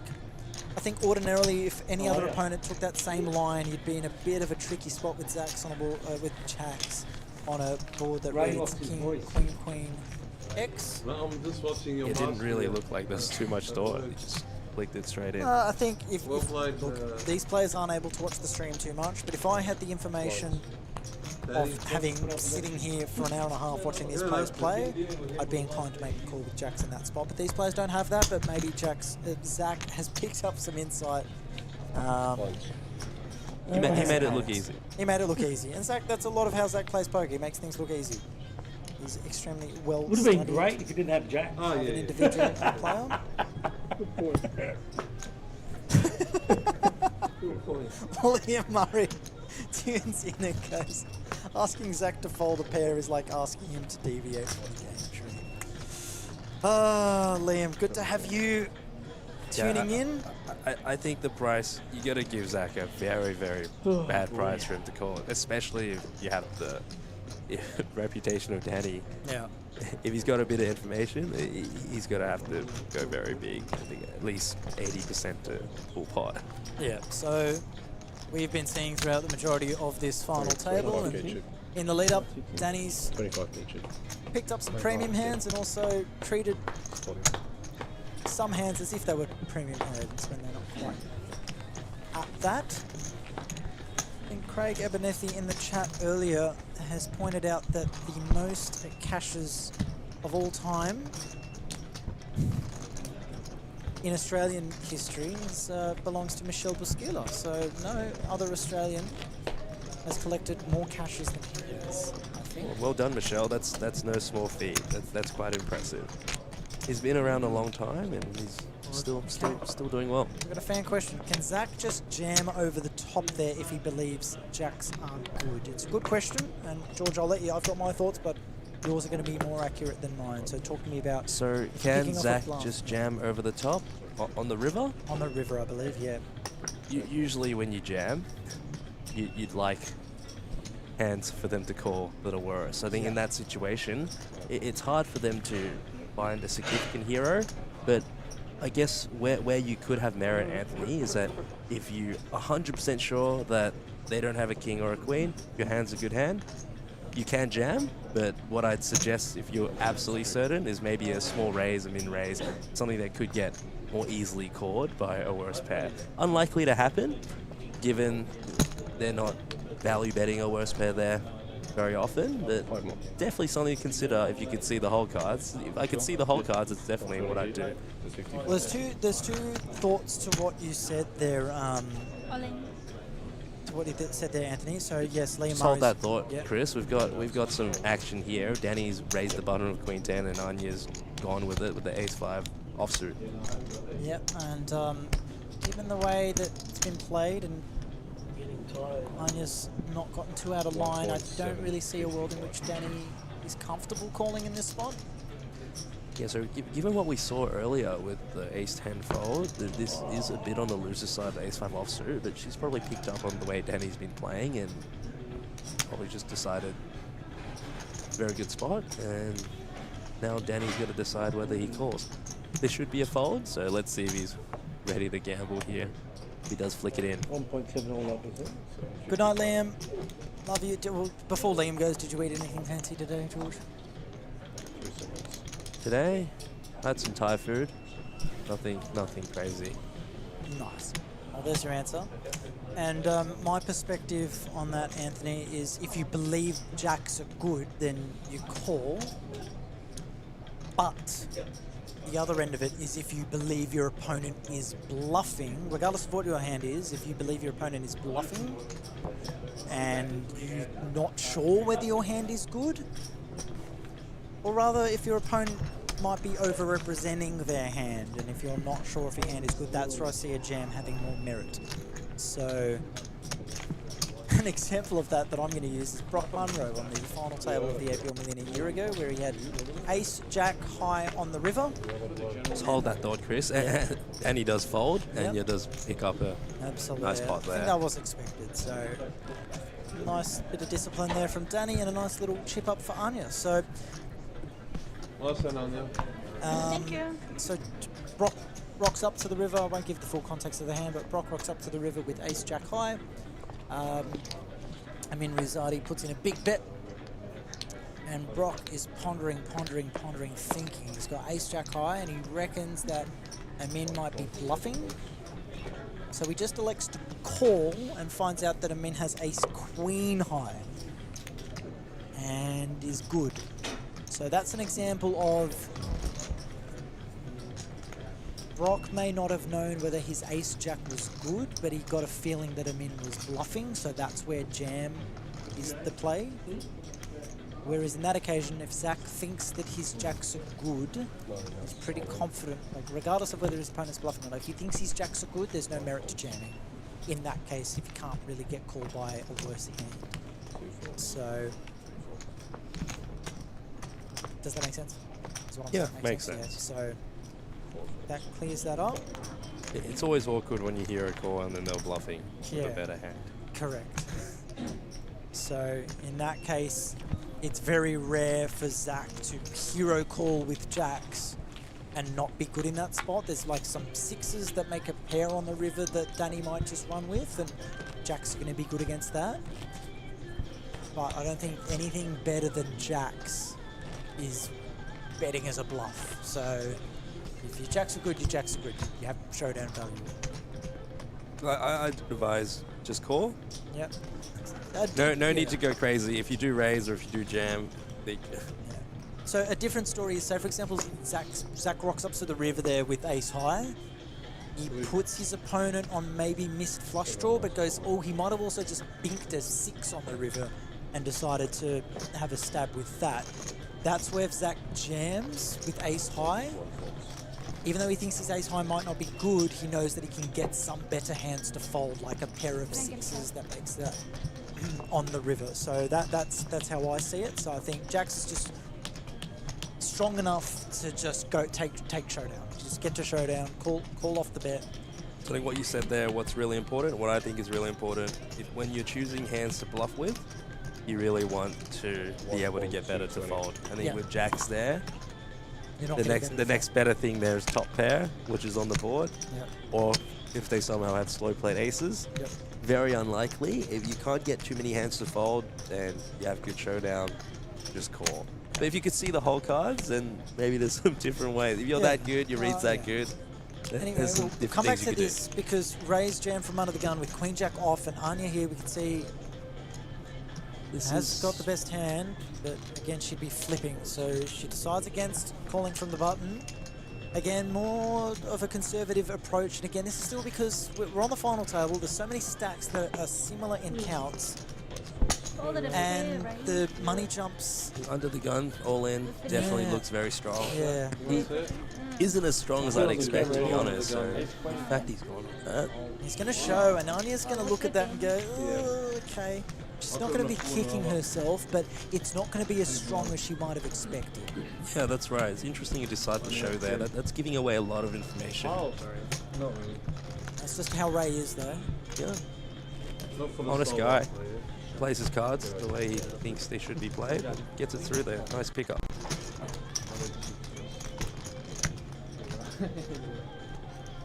Everyone's got a different style.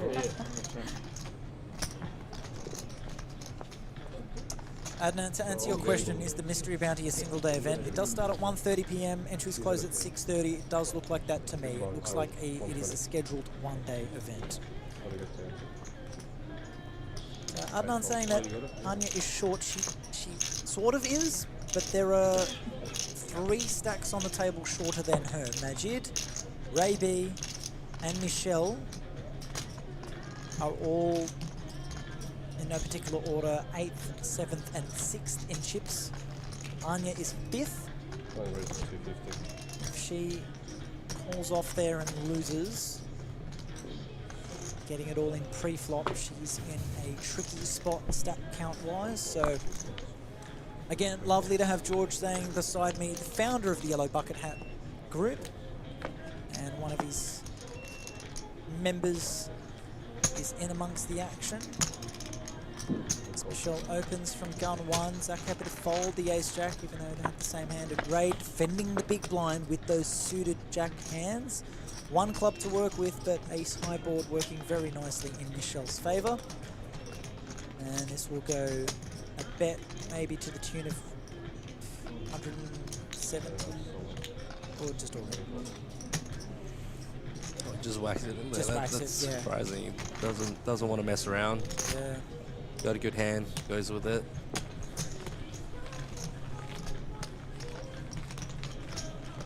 Yep, ICM's the deal there, Adnan. Absolutely. So you might look at pocket 9s and in a vacuum go, oh, pocket 9s on the button against a short stack jam. Absolutely, but if you're flipping, which you are likely to be some of the time there, might take the opportunity to maybe wait for a better spot, or just stack preservation is key in these points. You really need to value your tournament life. Look, I reckon I would have called Ray, but with the 9s, yeah, could knowing go, Ray, could go yeah, either absolutely. way. Because 10s, I think for sure should be putting it in. I think 9s is where. Look, that's look. I might have found a call in that spot as well, but again, I was looking at her making that decision, and I can go, yeah, she can be folding something. Yeah, that's right. Under the gun, all in, looks very strong. Yep. Don't fault her for getting away from the 9s.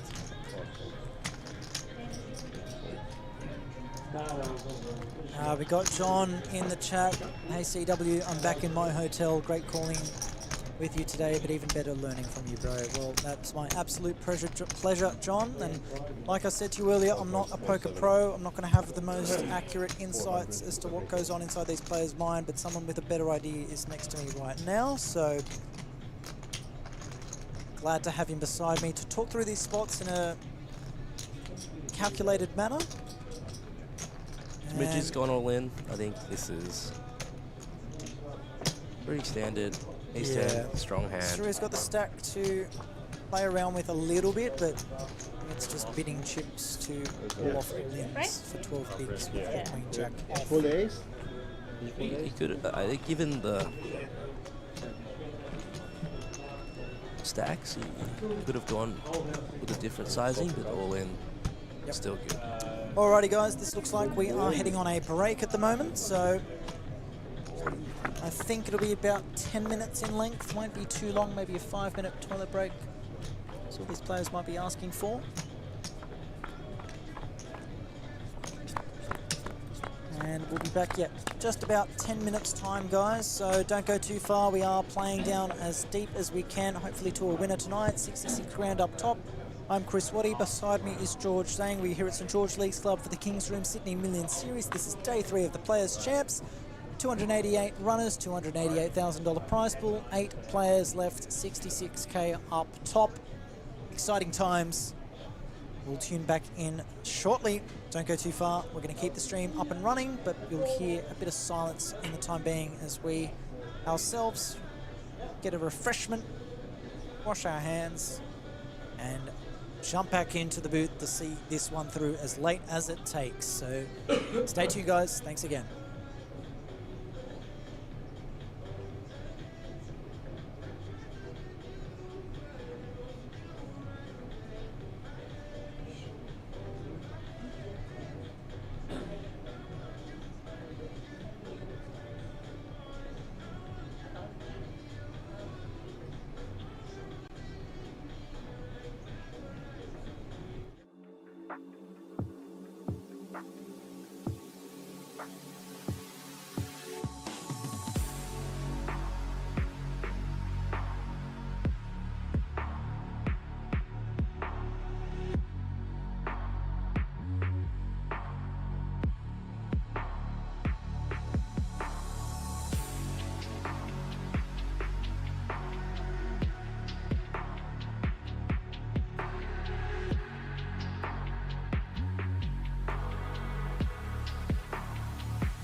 No. 75, 150, 150, please.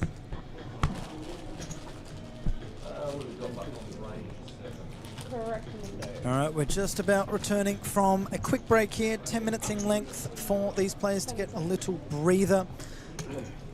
And it's safe to say that with these blinds continuing to rise, that Good luck, everyone.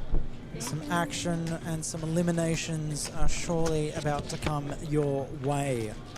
With me again in the booth, George Zhang returning as well after the break. He gave us some valuable insight on some of these hands and how they were played by some of these players.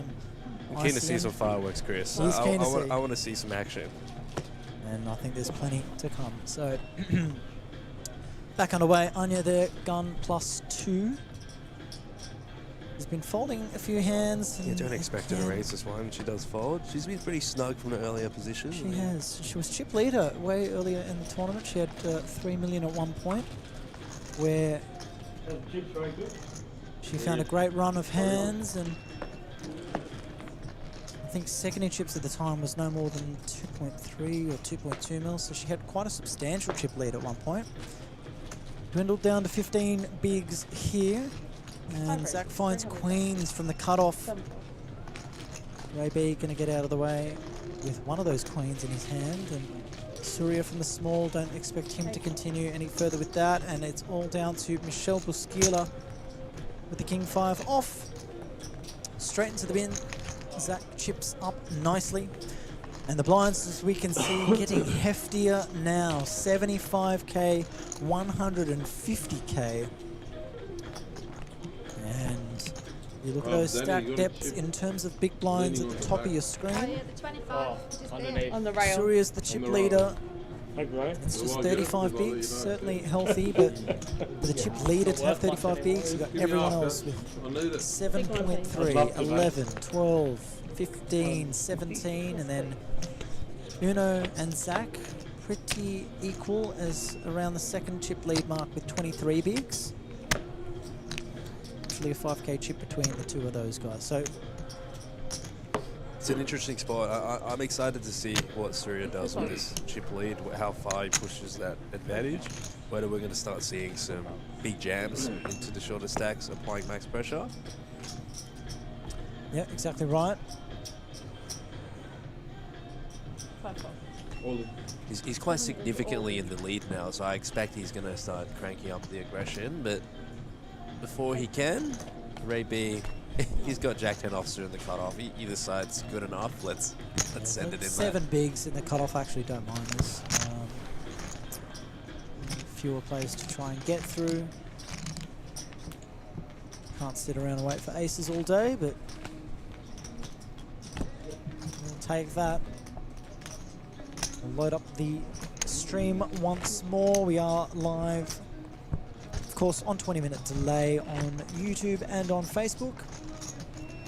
Lovely to have your viewership on board. We had a healthy viewer count around the 60-70 mark just before the break, and obviously with a little hiatus in play, we can lose a few, but hopefully we bring you back shortly. And also, it's nearing 1:30 in the morning, so it's a bit, no shame in going to bed anytime soon.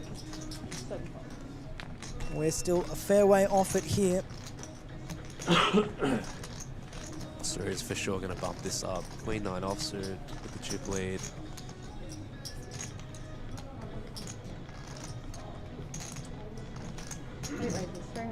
$300k is the bet. Standard 2x sizing now. The blinds were 60k, 120k before. No one was making it 240. They just went the last game 250, which is fair enough. And 300 is our standard. Danny there with 7-5 of clubs.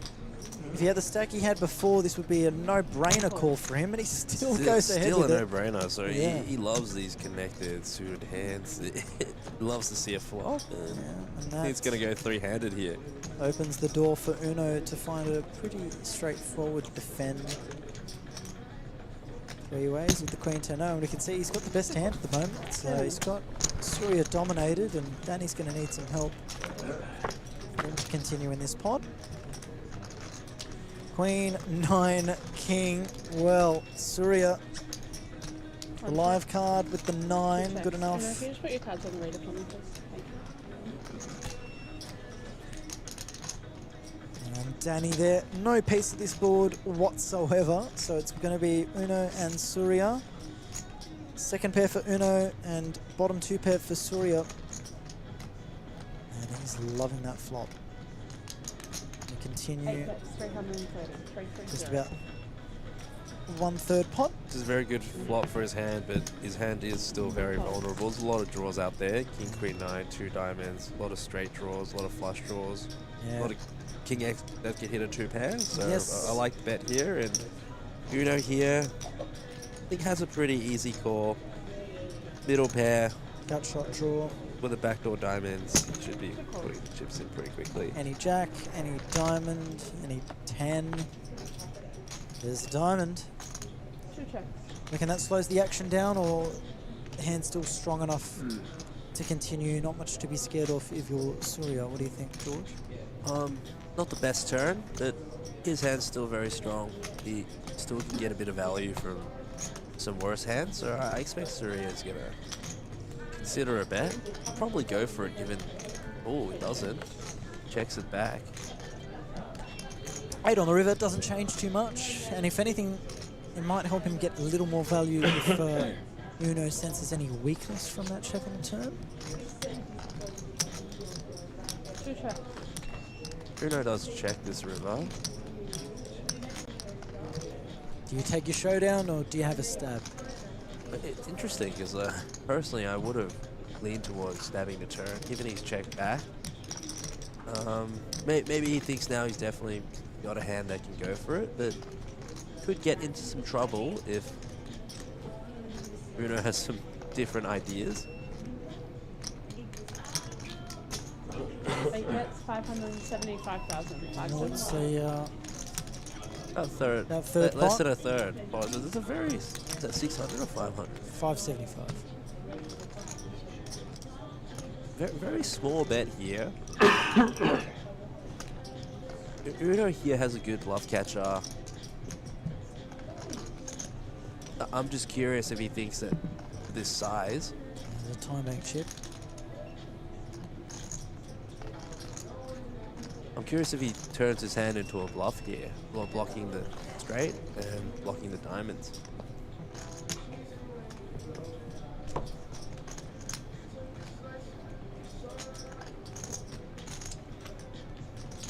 Do you think Uno's capable of finding a bluff in this spot? Oh, Uno's capable of anything. Yeah? I've played many times with this guy, and if he feels like, if he senses Oh, weakness and he's he's not... announced all in. Oh, That's no a way. He's just shipped it. And yeah, I think this is a beautiful play here. He sensed that even though he does have top pair, his hand's not good enough. He's got some really good removal, and now this is exactly what I would have been worried about. Surya doesn't look too happy about it. This is not what you want to see when you put a small bet out trying to get hero caught, and he's now facing it all in. Well, it comes back to history between the two, because ordinarily you're not feeling the most comfortable with this line. 2.72. With middle two pair. I don't Two. love sticking all the chips in this scenario. 2.5. Yeah, 2.7. But is there history between the two where he knows that Uno is capable of using blockers to his advantage to find a jam? 2.72. Definitely everyone knows Uno's capable. It's just, it doesn't make the spot any easier though, Chris. Right? You're sitting here, you don't have any diamonds, you've got a hand that was very, very strong on the flop, and then now it's not looking so good. Loses to a lot, especially to Uno in the big blind. He's going to have so many diamonds that he could play like this. The problem with having two pair is you just don't block any straights, and like you said, there's no diamond in his hand, so he doesn't block diamonds, so it just means that there's so many flushes, a lot of straights that you can be up against. Yeah, regardless what happens, I really respect this play from Uno. It is a courageous Yeah, but the all-in, ten of spades and in his hand. He knows exactly where he's at, and he's thought, look, I'm going to go for it here. He can fold a better hand. Doesn't just elect for the call to see if his queen's good. He's just sniffed out exactly where he's at and put Surya really in a really tough spot.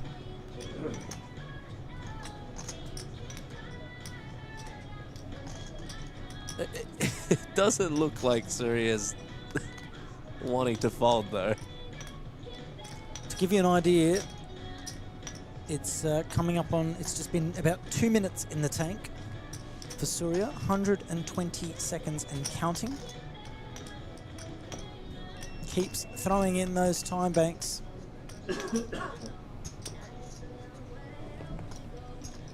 What do we think, viewers at home? Is he finding a call here? Or is he folding? Regardless, full credit to the bluff from Uno. 10 of spades, blocking straights. Queen diamonds, blocking diamonds, so he's representing a variety of hands here. Straights, flushes. He's announced call, agonizingly so, and Uno's going to have to turn over the pair of queens, and he's going to show the queen 9 as we show the reaction here. Wow, massive call As there. Jamie filmed it, and Uno's reaction, he smiles with disbelief. He cannot believe that his bluff was picked off by that hand. But full credit to Surya, he's got two pair. It's never easy to fold two pairs, so as good as the bluff was, sometimes you just run into it. Yeah, you can see Uno smiling there, being able to go out in that way, seeing that hand. He's not going to be disappointed with his play. I think No. when you make a read like that, go all in, on such a big final table, he does see a hand that he could have gone to fold. He's disappointing to lose your chips, but I think he's still going to be pretty happy with that. And now, what's incredible now is before this hand, Zach and Uno were pretty similar in counts as equal second chip leader, but now Surya has just absorbed that entirety of Uno's stack, moved up to 60 big blinds, and Zach Gay stands alone as the second chip leader, and pretty comfortably so. Let's go 60 bigs, then 23, and then the next best is 15 in the hands of Anya. And now just 7 players remain in contention. Wowee. So we've got the short stacks, 10 big blinds, 10 big blinds, 13 and 12. And the dynamic's crazy. Yeah, with the stacks so close, there's going to be some pretty heavy ICM pressure. So I'm interested to see how these guys decide to play, whether they start using some non-all-in sizings, trying to get away from some spots where they would usually just jab. What's crazy is the pressure on Zach now is going to be huge because he would like to get involved. He's got a playable stack, but if he's coming against Surya, Surya can just put him to the test because Zach's in such a middling spot with 4 stacks all sitting around the 10 big blind mark. Well, we've got some action here. Majid's opened under the gun, and Michelle's woken up in the cutoff with ace-king. I don't think he's going to be folding this one. Chris? Ace-8 suited. Again, if it was anything more than 10 big blinds of a jam, then maybe we could consider a fold, but for 8 bigs more, considering how wide a range of shoving hands could be for Michelle from the cutoff to find a jam, I feel like Ace-8 is still ahead of a lot of hands. In terms of opening or in terms of calling off a jam? In terms of calling off a jam, do you think Majid for sure Majid's not going to call. I think this is already pretty speculative open. He started the head 11.8 bigs. It's interesting even to see he's been raised here going for a steal from this position, because I don't imagine he's going to be calling off facing aggression. He looks pretty strong, opening off 11.8 big blinds from under the gun. Very suspicious. Yeah. If I saw that, I'd already be thinking he's got a pretty good hand. And for Michelle to now go over the top, Majid should know that Michelle is not messing around. He's been playing tight this whole time. I'd be very surprised here to see a call from him. Again, my first thought was when you raise and have a 10 big blind shove ahead of you, often you'll just be side calling, but I just realized, of course, that Majid's another one of those short stacks, so he doesn't have the luxury of throwing chips around. It's his tournament life virtually at risk in this hand as well. And he shouldn't be opening very wide, like even with the ace-8 suited. That's definitely a hand you could just throw in the middle and be quite happy about it. Not sure what he's thinking about here with the type chips. Could be considering a call. Maybe he's just putting on a show for us. We'll never know. Look, I've seen some stranger things in this game. You'd imagine a fold isn't coming, and there it is, but call might have just been one of those, well, okay, he's called, is what it is, but I think if he called there, he would have not been too happy about it after. Depends on the run out, but... after the last couple of days watching the likes of Marky Asbeck and that get tricky with some hands, you never know what to expect. I just want to sell the oranges down there. 25.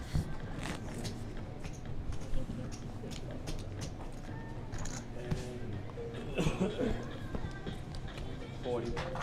Just 25. That's mine. Yeah, that's onions. Oh yeah, 200. Why did I say 40? That's mine. Yeah. Thank you. Onions. Take 3. Back your chip. Danny, the oranges. What? Collecting them? Selling them down there. 150. Oh, nothing. Sorry. Fold. And fold. Yeah. Sorry, they're doing the colour. Yeah. Acting's on it.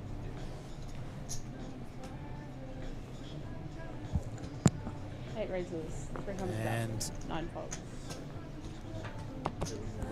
One fold. Surya bumping up the action from middle position with the Jack-8 of diamonds. Looking good so far. Probably thought it was probably going to get through, but Majid there, again, I've spoken to Zach about these kind of spots, about how you do want to be peeling wider even off a short stack.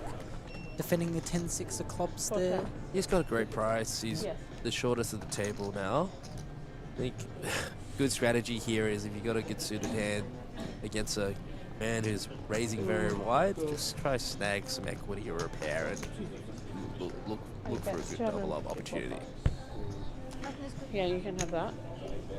Yep, not the board he would have hoped for. Yeah. As Surya's C-bets and 10-6 of clubs can proceed no further.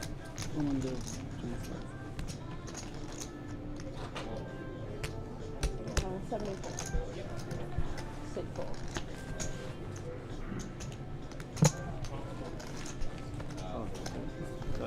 Yeah, 75.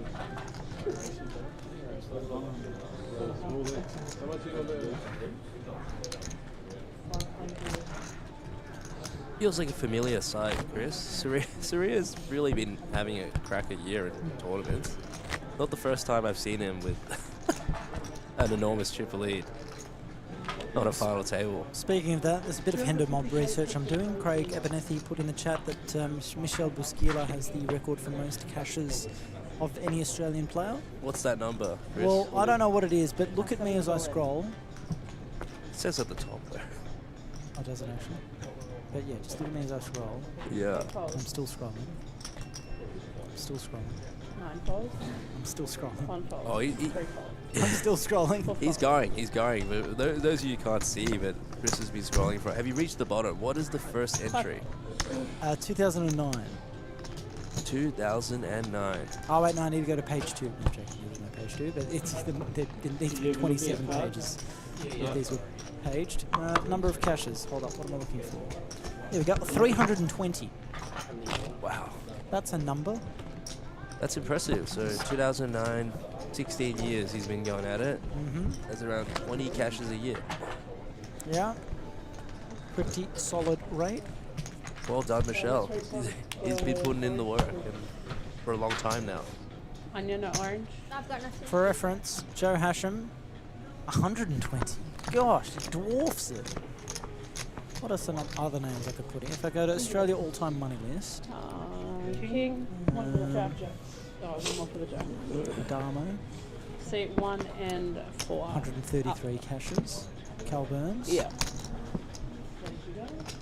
122, but again, their caches are quite high volume. What do I want to look at? What's a name of that? That's a fair bit.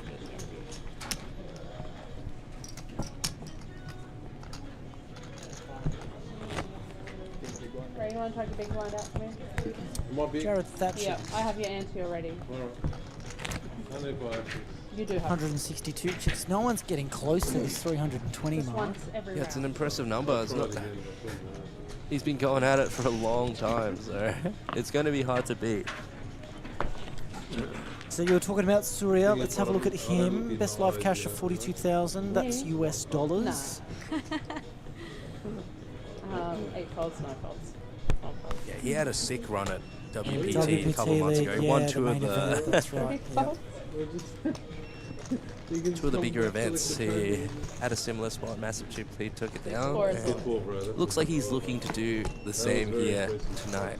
So he's not unfamiliar with having these big chip leads. And 950.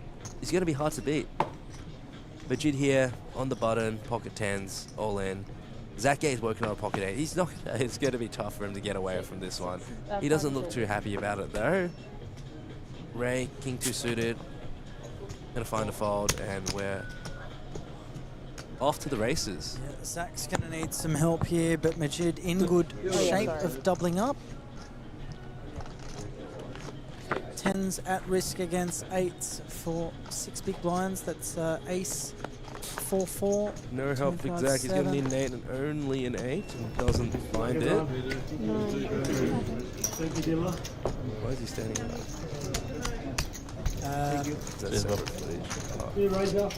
That might be a spoiler. That's a spoiler. Am I looking at the wrong screen, or is that being no, broadcast? I think that's being broadcast. Give me a second. I will. I'm gonna let you call the next hand while I go have a conversation for a moment, George. Interesting transition there. I don't know how many people are left in that tournament, but it didn't look like anyone was eliminated. But it does find the double up. Nice little pick up there. Oh, I was actually going to call you off if you didn't shove.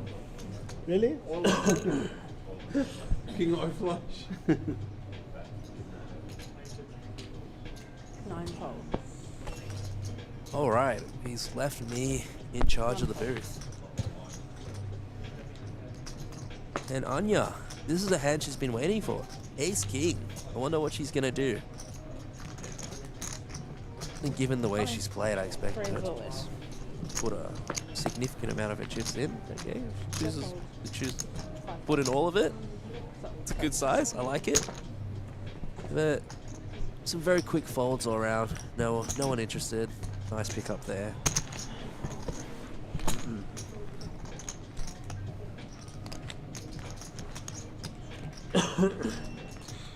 As we see this breakdown, we've got 5 people between 13 and 15 big blinds and 1 person on 9.7. So very tight in the middle there. And then there's Surya sitting here with piles.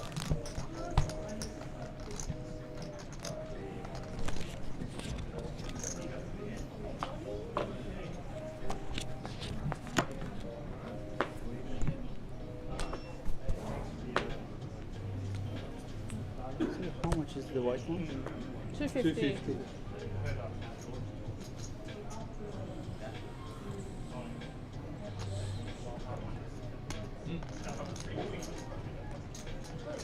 Welcome back, Chris. 1 races, 450. Yep, just 3 folds, 4 folds. it's 2 a.m. here, 7 is all. so forgive us. 8. But yeah, I think you might, Yeah. the more clued in of you might be aware that we are on 20-minute delay. Things happen in between those 20 minutes. One time. Good luck, Danny. Good luck to you. We do have an all-in and a call here, though. Yeah.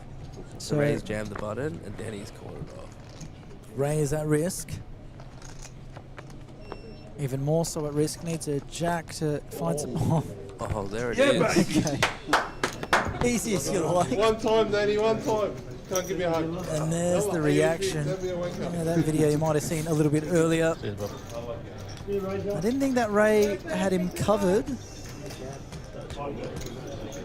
But there's Danny, who was chip leader 1.450. earlier on in this event. 50. That's the thing about Still gonna tournaments, though. Yeah, A no, lot can change very quickly. He's still got chips behind. Okay. Oh, he's walked off with chips. Thank you, darling. Needed that. Still got chips behind, and Ray announces he needed that. Yes, indeed. I've never done that in my whole life. Here comes the comeback. So I've got a list here, thanks to Craig Abernethy, Thank you, bro. the wonderful brain behind Dance now, okay? the Australian Poker Schedule and AustralianPokerSchedule.com.au or .com. Actually, let me find out now. .com.au. Michelle Busquilla. Great website, by the way. Yes. Craig, he does a great job with the Australian Poker Schedule. If you're ever looking for a game all around Australia, that's where to go. Australian Poker Schedule. And he's the man behind the fantasy that we had at the APL Million Series. Also did it at the APO. And George, your Bucket Hat boys have done it in back-to-back years. Yeah, so another big thank you to Craig. So he's helped me out there with the fantasy. Yep. Still undefeated at the Millions fantasy. So Yep. 3 races, 300. Last year it was premium economy. yes. And this year it was just the yellow bucket hats. Yeah, I wonder what we're going to have in store for you guys next 7 year. folds. But definitely going for the hat trick. The hat trick. Yellow bucket hat trick. Yeah. Yeah, I like that. Anyway, Michelle Busquilla, excluding recurring tournaments, has 248 cashes on his handed mob. And 𝗣𝗔𝗬𝗢𝗢, not too far behind, 238. Robert 𝗤𝗎𝗓𝗓𝗓, the usual suspects, 214. And then, here's an interesting one. 𝗣𝗓𝗓𝗢 Isn't is that in number fourth. off? Didn't you say it was 320? This is excluding recurring tournaments. Ah, okay. So like this is just nightlies and that, yeah. So Ricky Croson in fifth, Dean Blatt in fourth, Gary Benson in sixth, Rob Spano. It's the Three Musketeers. It's Rob Spano, Rob 𝗤𝗎𝗓𝗓, and Michelle We've gone all in Busquilla. here for Danny. Yeah, so this might be it for Danny. Down to his last 2.5 big blinds. Anya with a chance to pick up some chips. Clean run out thus far. Remains clean. And that is it for Danny. And I think that is the footage that we needed of him saying goodbye to everyone. Yeah. Actually, maybe not. Maybe he said goodbye earlier I think when he still had chips I think the behind. significant moment was that. That bust out. Yeah, that hand. Yeah. Big hand against. Well, Ryan. now 6 remain. Danny. I knew you're a big blind. Earlier in the day was chip leader. Sorry, yeah. Not too long ago, but how quickly things can change. He lost a few critical blips late there, but he played well and well done. Yeah, he was aggressive, put others to the test, had a big stack and knew how to use it. Definitely didn't shy away from any flops. Pip too wide every now and then, perhaps you could argue. That limp with the 6-3 suited or something, which actually paid off for him. He won that hand, but 10 seconds. just looking at some of these names, so it's not about how big the caches are, it's just how many. You're talking volume, finding deep runs. Michelle Busquilla up top, 𝗣𝗔𝗬𝗢𝗢, Robert 𝗤𝗎𝗓𝗓𝗢, Dean Blatt in fourth, Ricky Croson in fifth, Gary Benson in sixth. Gary's in the room with us here. But Robert Spano, Rob 𝗤𝗎𝗓𝗓𝗓 and Michelle Busquilla, those three are inseparable half the time. They had the same, they were in the same fantasy team, or they co-owned that fantasy team. Yeah. Lots of familiar names. Richards opened up the gun here off a pretty short stack. Free check. Anya, Jack 3 suited, defended. Ace high flop.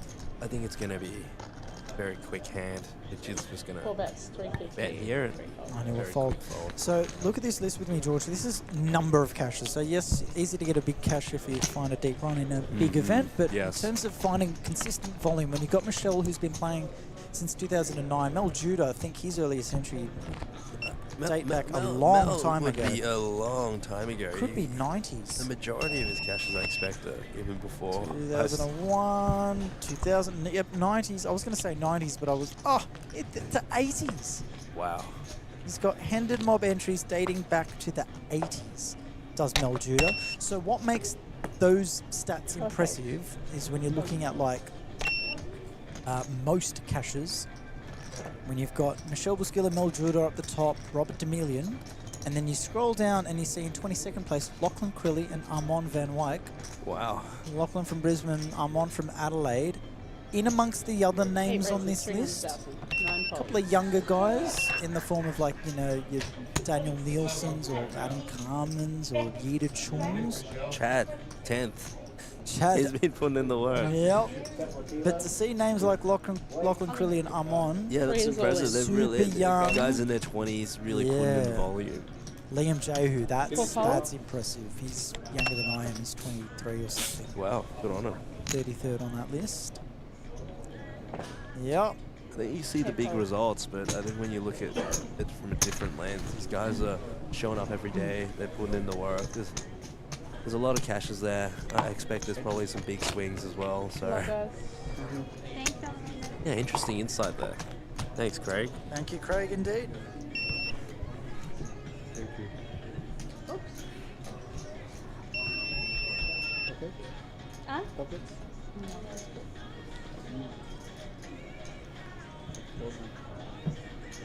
A-Tim coming back into the dealer chair. 6 players remaining now. A reminder of the payouts. What side of move? Next elimination from here, $13,100. Then after that, 16-1. Top 4 locking up at least $21,200. So Ray B, first to act, spins the 10-8 off. Surya and Michelle both clearing the way. Anya will not go any further with his hand. Comes down to blind on blind. Majid with Queen Jack. Could see a complete or a raise here. Still got 15 big, so not an automatic jam if he decides to raise.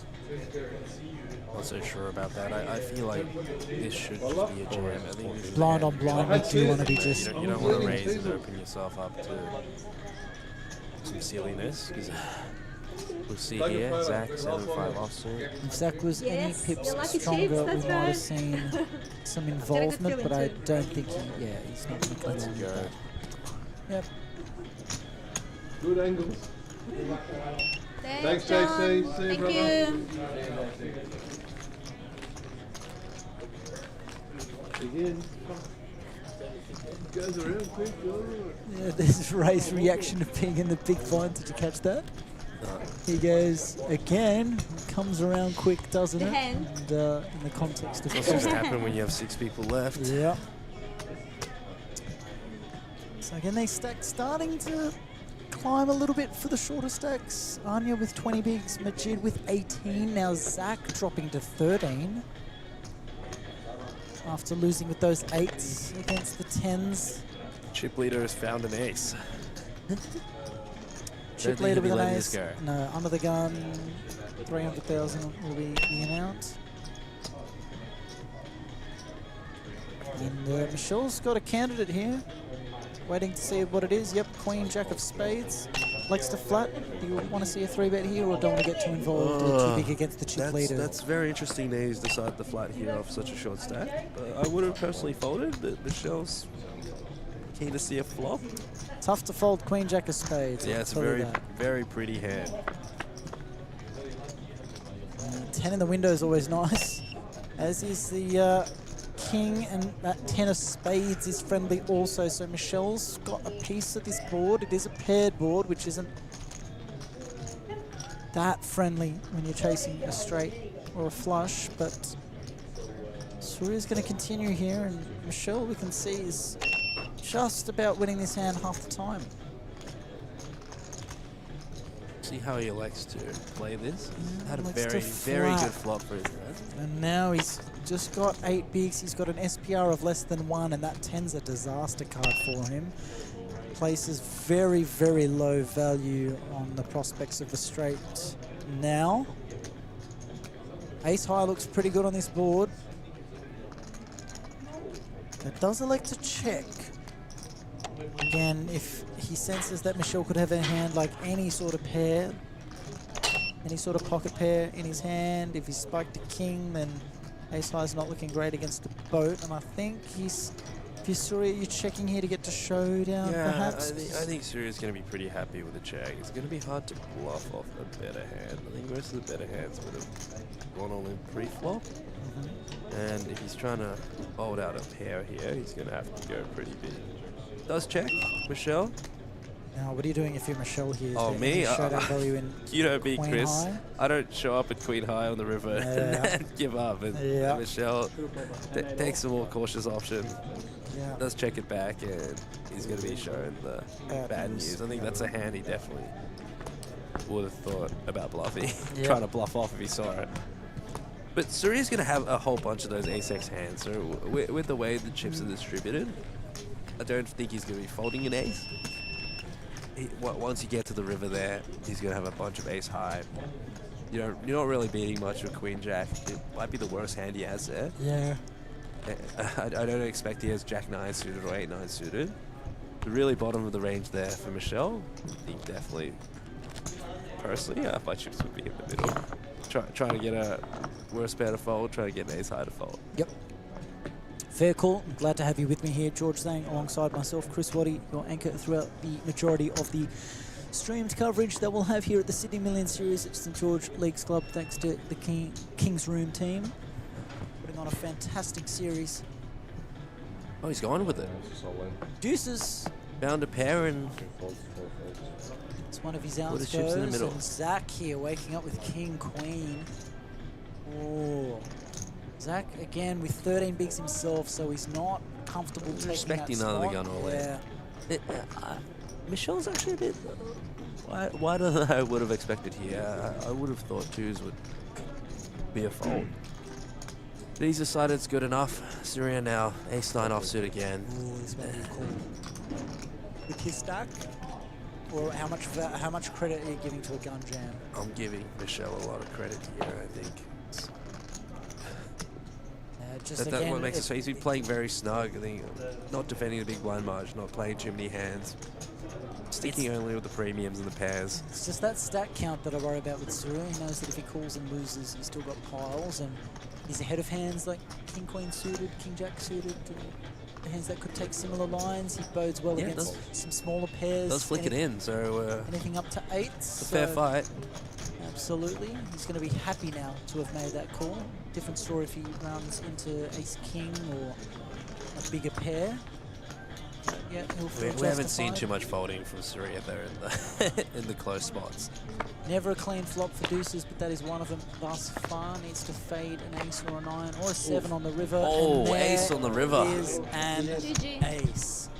GG, you heard it there from Anya. Michelle 𝗣𝗬𝗢𝗧𝗦, a very strong, deep run once again, and you can make that 321. Might be more, Chris. We don't know if he's cashed another tournament in the series. Oh, that's true. or what other tournaments he's been playing in between. Yep. It could be 325. Well, on the record, officially, as far as we know, It's at least 321. 321 minimum. Yeah, it's going to pick up A big blind? $13,000. That's a fantastic result. And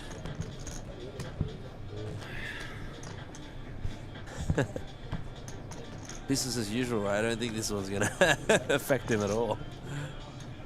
He's off to the next one. Yep. Off to collect 322.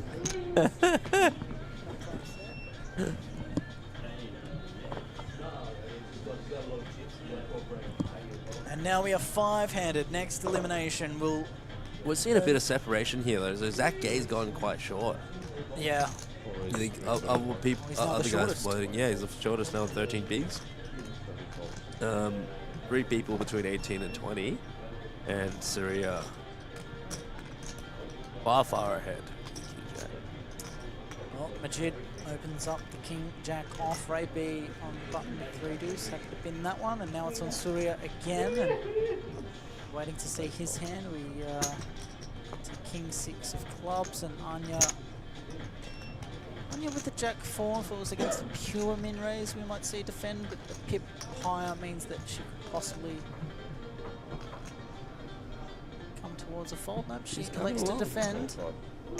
Again, I don't mind this. Already big blind in there, getting the prize, suited cards. Could get into a lot of trouble here, especially with Zach being short. She does flop a check pair. I think this is exactly a situation that you kind of like, but you're a little worried. Yeah, not on an ace high board.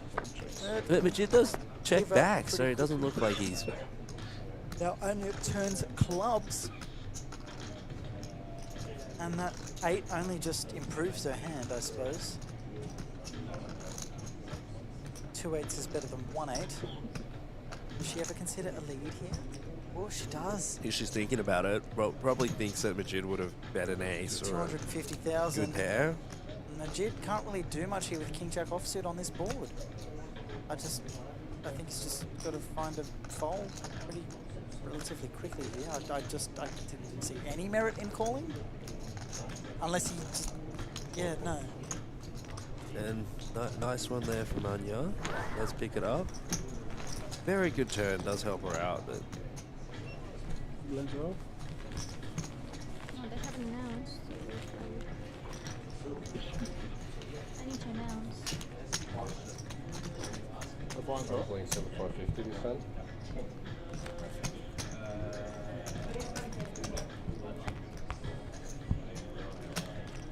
So we'll make it 75 150 this time, and next time we'll...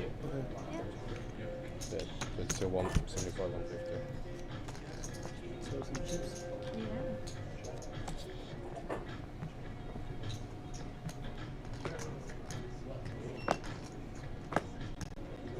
Did you hit 5 folds? Or maybe later?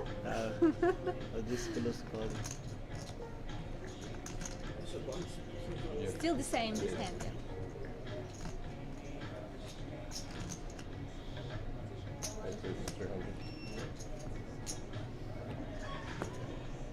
Big faults. Sorry. 4 faults.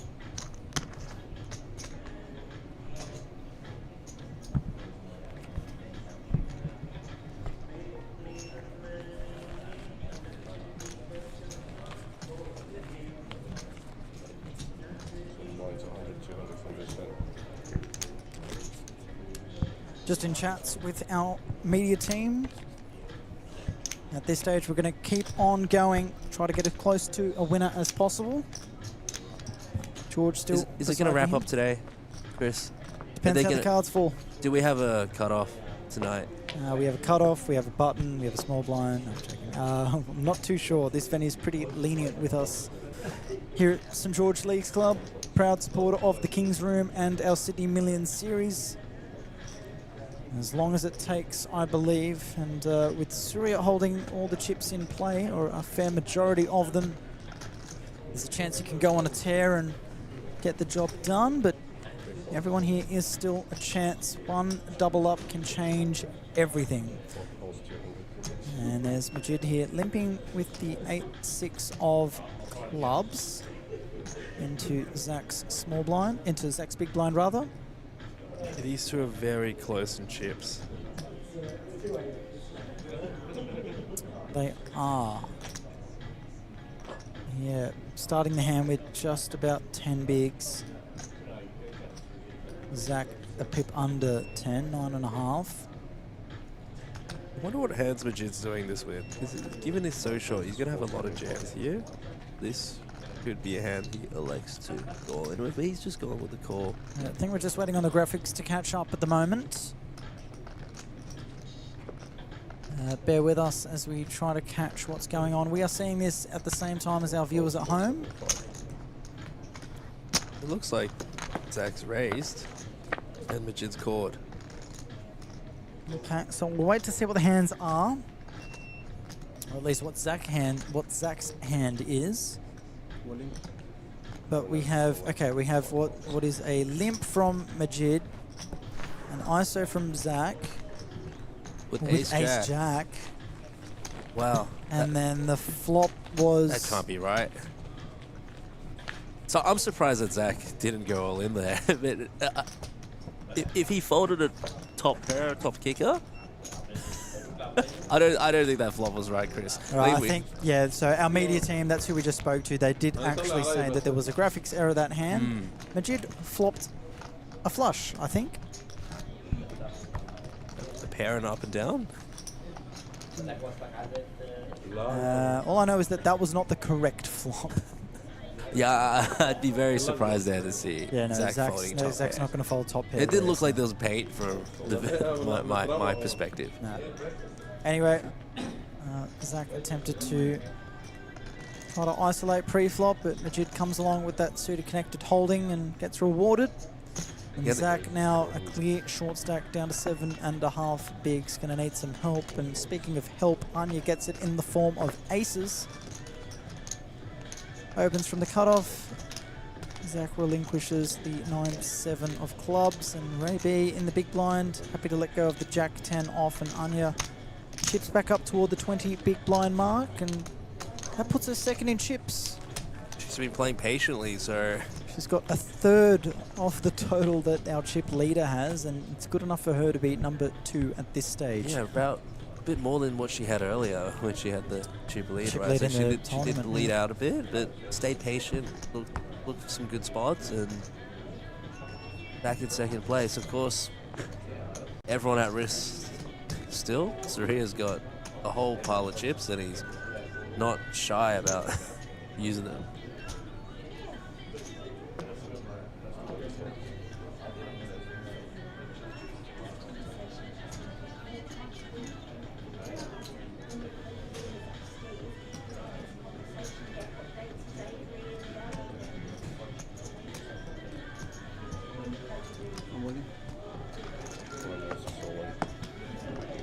And all in here from 𝗣𝗓𝗬𝗢𝗨𝗧𝗦 from the cutoff. 12 big blinds straight into the middle. And doesn't look like he's getting any customers. Pretty quick bolts. Yep, not quite the hands worth coming along for the ride with.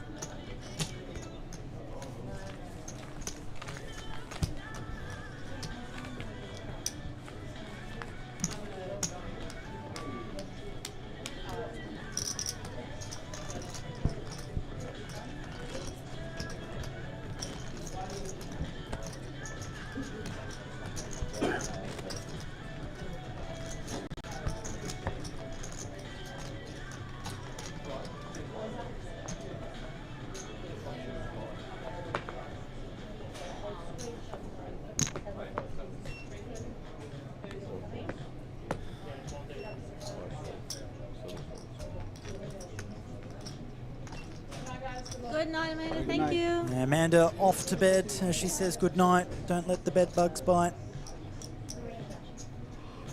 Wonderful job servicing our feature table players throughout the course of today. Getting a well-deserved rest now, and 𝗣𝗓𝗢𝗢 going to try and see us through.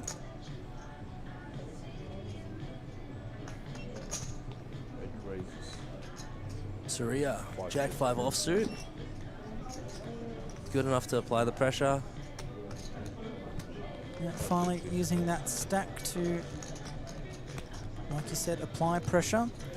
And Anya there with 9-6 off, don't think she can come along, so it doesn't really matter what hands he's waking up with, he's just going to be applying that pressure as these pay jumps.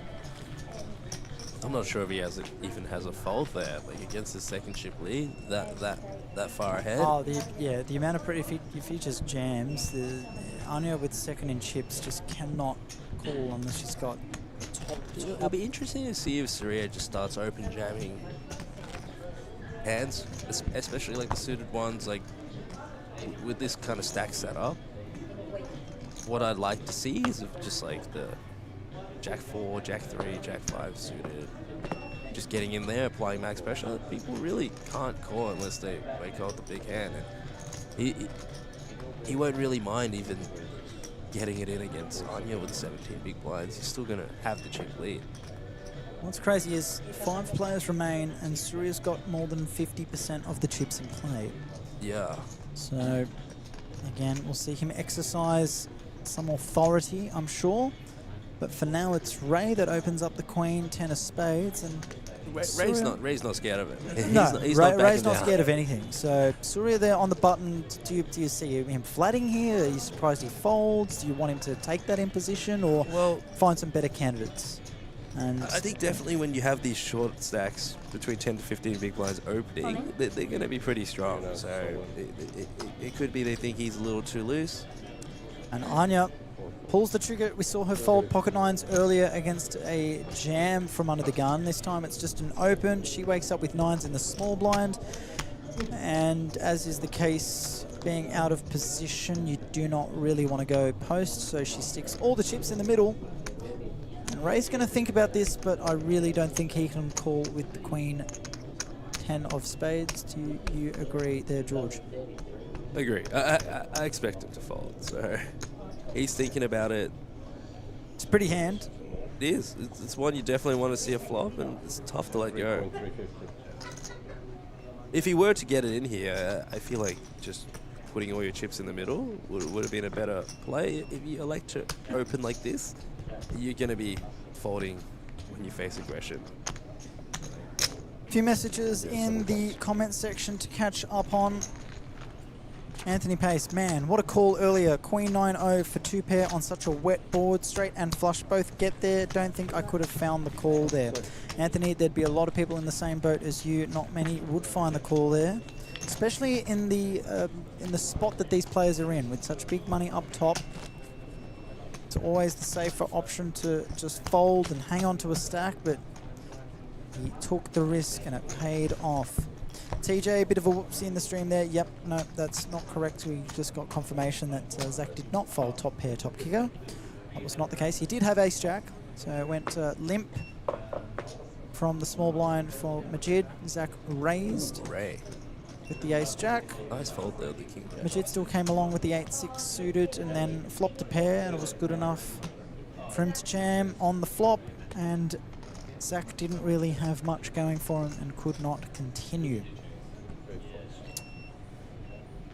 And Surya folds. Anya there on the button with 3-2 suited, and now it comes down to Majid with 9-5 off, and just lets that one go. Zach takes a walk. Good spot to get a walk.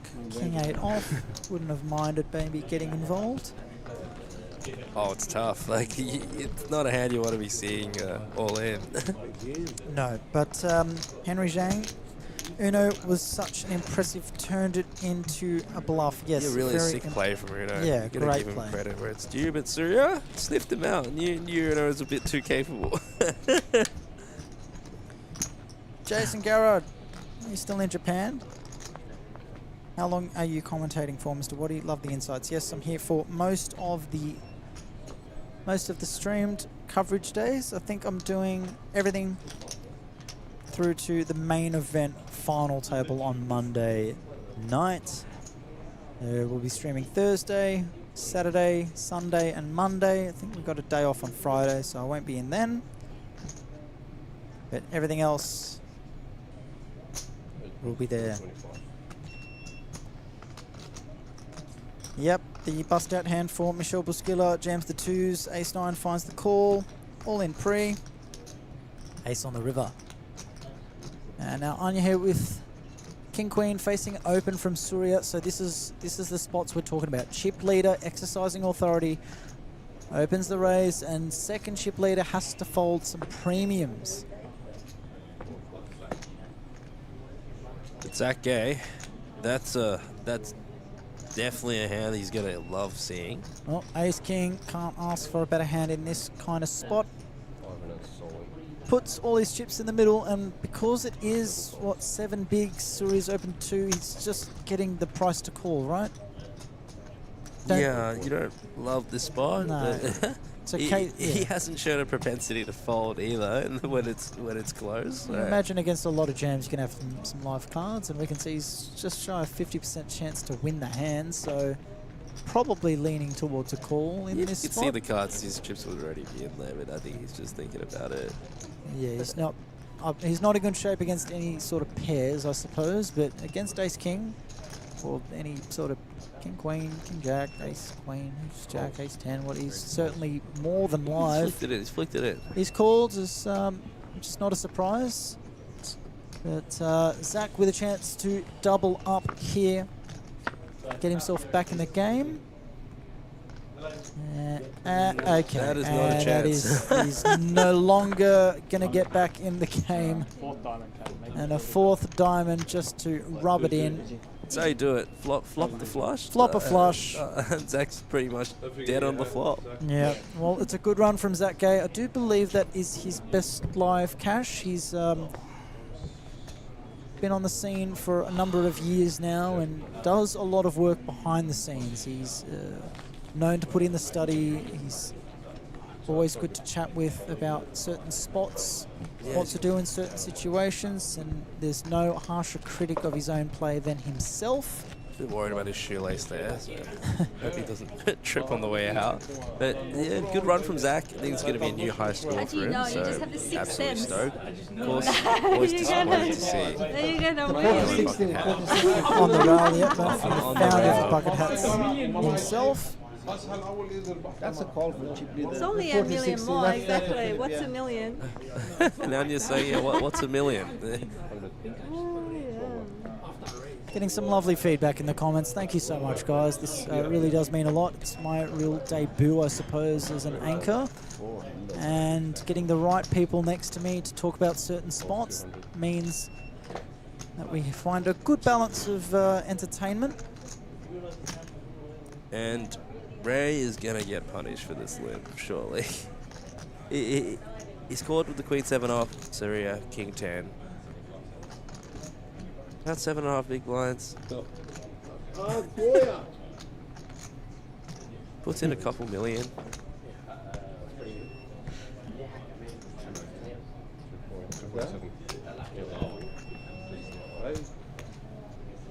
ده هلا ربع ده شو الربع وين 20 هلا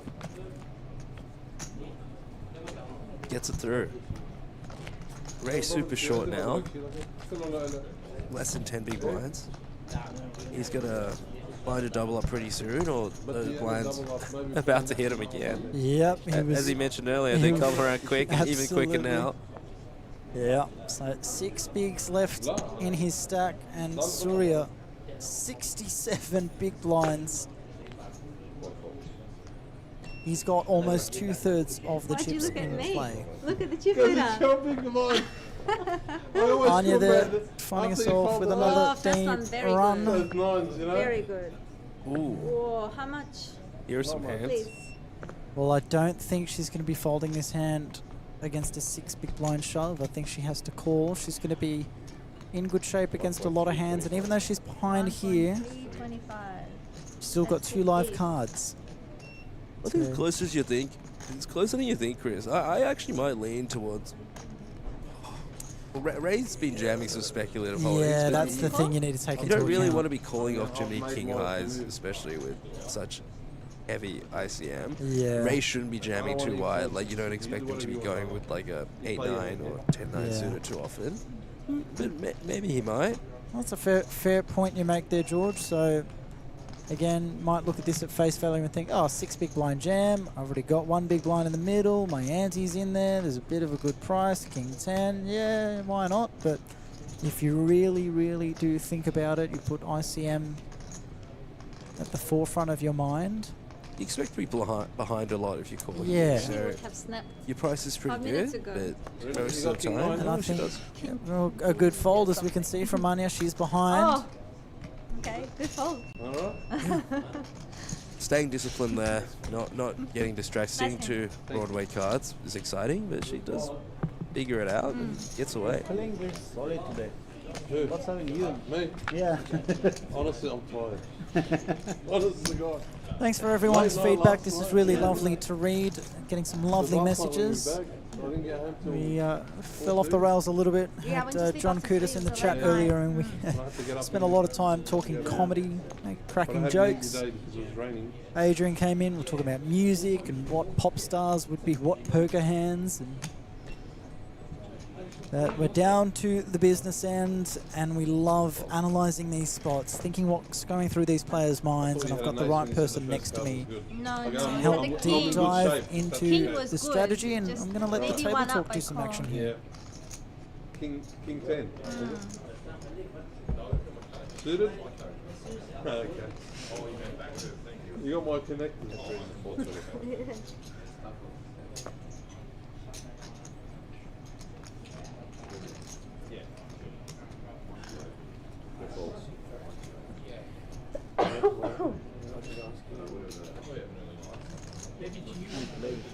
Not great.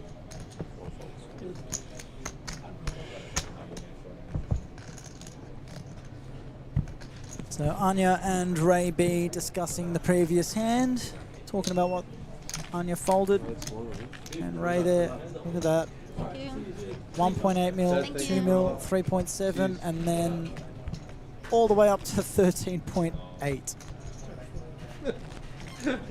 That goes a long way for me, bro. It doesn't touch the side for you.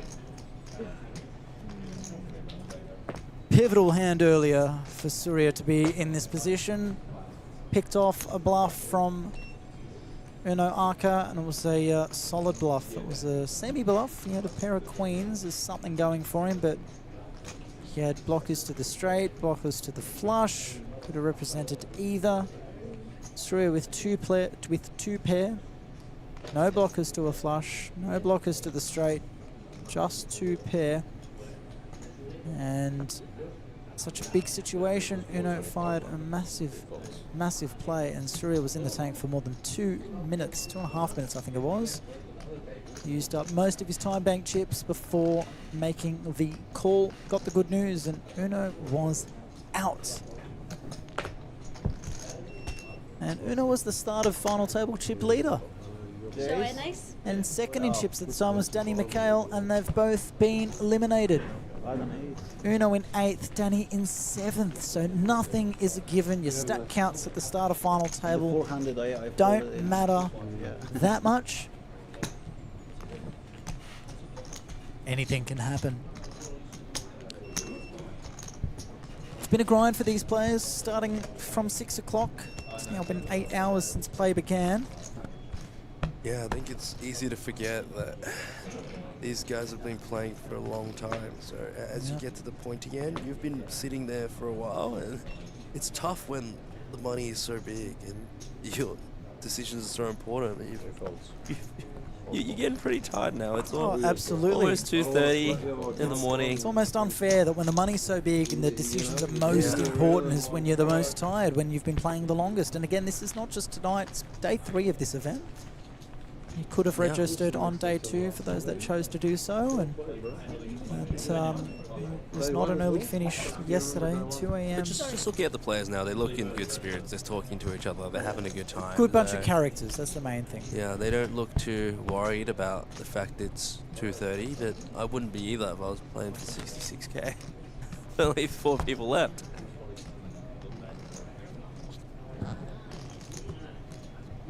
It's Surya here with just absolute piles, Chris. He's got more than double the other 3 players combined. Yeah, he's got 2/3 of the chips in play. Yeah. So the others equate to a third. 2/3 is double a third. Looks like they're fighting for second at the moment. So what do you think? Again, anything can happen. We saw Adrian Pacheco with piles on day 3 of the Colossus, and Fletcher Smith managed to claw back a little bit, make an ICM deal. He took home 65,000 and Adrian took home 75,000, but they still played it out for the win. They still played pretty close to optimally, and Adrian just bled chips and Fletcher found the right spots to double up, including flopping quads with 7 deuce. Easy game sometimes.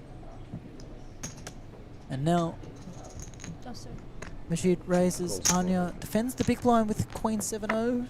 Thoughts on this against the short stack? Well, speaking of flopping quads, I don't think Majid could have checked back any faster if he wanted to. He's praying that Anya finds any piece of this board. Let her catch up. Let's check again. King, he's playing, please have a king, please have a king, please have a 9, please have something. Please have pocket kings. Doubt that that's going to happen too much, and he's going to bet 1 big blind.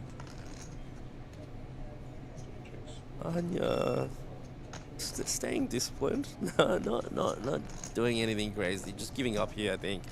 She knows she's not good. He would considered a bluff. He would bet 1/4 of a big blind if he could, but he might go bigger. Make it look bluffy, I suppose. Or bet 600. It's about half pot, just a touch over half pot, and Anya finds a good fold. You could argue a call with Queen High in some scenarios there. Queen High doesn't look too bad on King 10-10-10 9. And he shows the quads to the table, and look at that smile. Nice hand, bro. Flopping quads. We've seen that before. Just 2 nights ago, Fletcher Smith did the same thing and went on to win the tournament. If Majid follows a similar pattern in this scenario, we would be taken aback. It would be amazing. It would be amazing if anyone other than Surya ends up with the title from this position. That would be a spectacle. Wouldn't be too sure Surya would be happy about it. This is going in. Surya's last to act. You could almost call off with the King 8, right? He's on the button. He's not last to act. But if he was last to act. Oh, okay, yeah. But happy to bin that there. Anya's going to fold, and then Majid wakes up with the 9-4 off, and Ray. It's becoming like clockwork. Pays the blinds and then takes back the blinds with the jam. A couple of times now he's done that. Got down to 6 bigs, back up to 9. Down to 6 bigs, back up to 9. It's pretty nice to pick up half your stack without seeing a flop. Yep. 50% increase. Yeah, when you're that short, to just get one through, pick up the blinds, give yourself a bit of breathing room. It's a good feeling. Absolutely.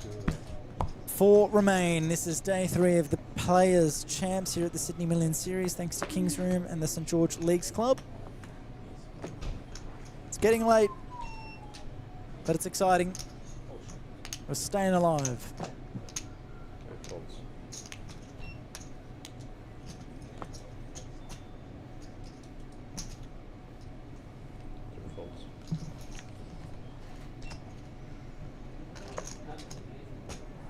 Fuck. I can't believe it. Full.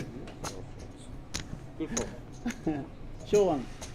It is getting late here at St George League Club, Nothing to show. but we're going to keep on pushing through, hopefully until we find a winner.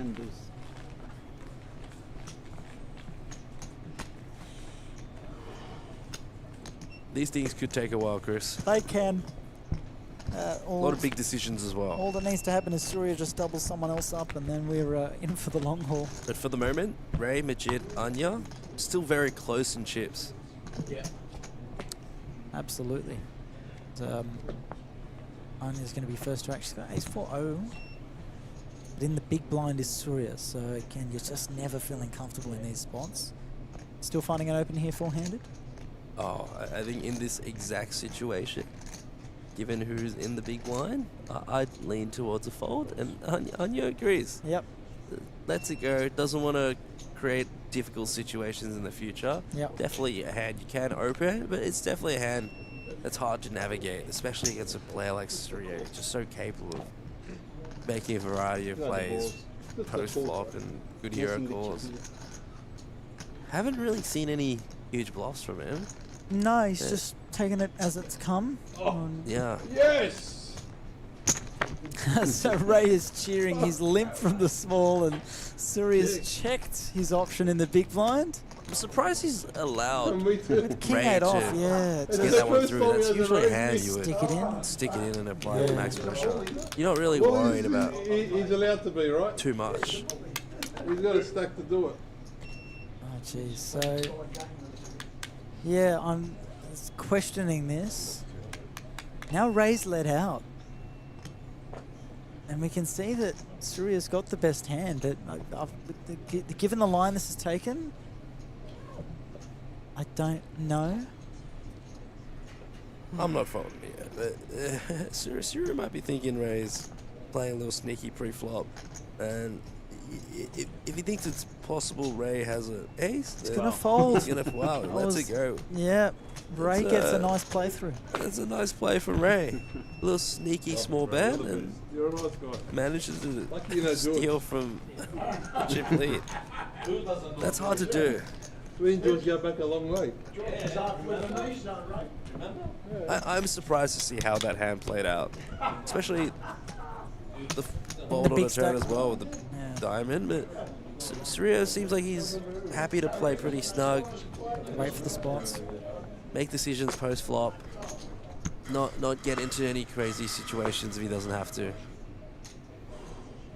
Yeah, I think we just want to see just that king 8, put the pressure on, and jam pre-flop. Majid, king jack suited into the middle. Surya not going to come along with the jack deuce off, and Anya with 7 deuce will not be a customer for Majid. She shows it. And Majid's king jack of spades is. Look at those counts: 2.65, 2.65, 2.325. That's right, 2.625. They're pretty similar. The counts are together. 13, 13, and 12.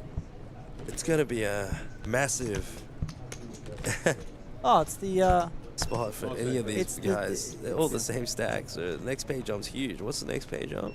it's the 2GB number, 13, 12, 69 is the open line number. Yeah. 13, 12, 69. Look at those big lines up the top. It's the point of the evening. It is 2:30.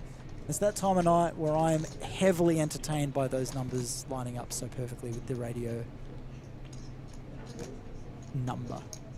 13, 12, 69 is the open 9 number. Queen 6, Surya, let's it go. Yeah. Yeah, anticipating that these blinds are going to fight a lot if he does give them an opportunity. And yeah, 3 deuce offsuit. Maybe Not gonna be that quite hand. good enough.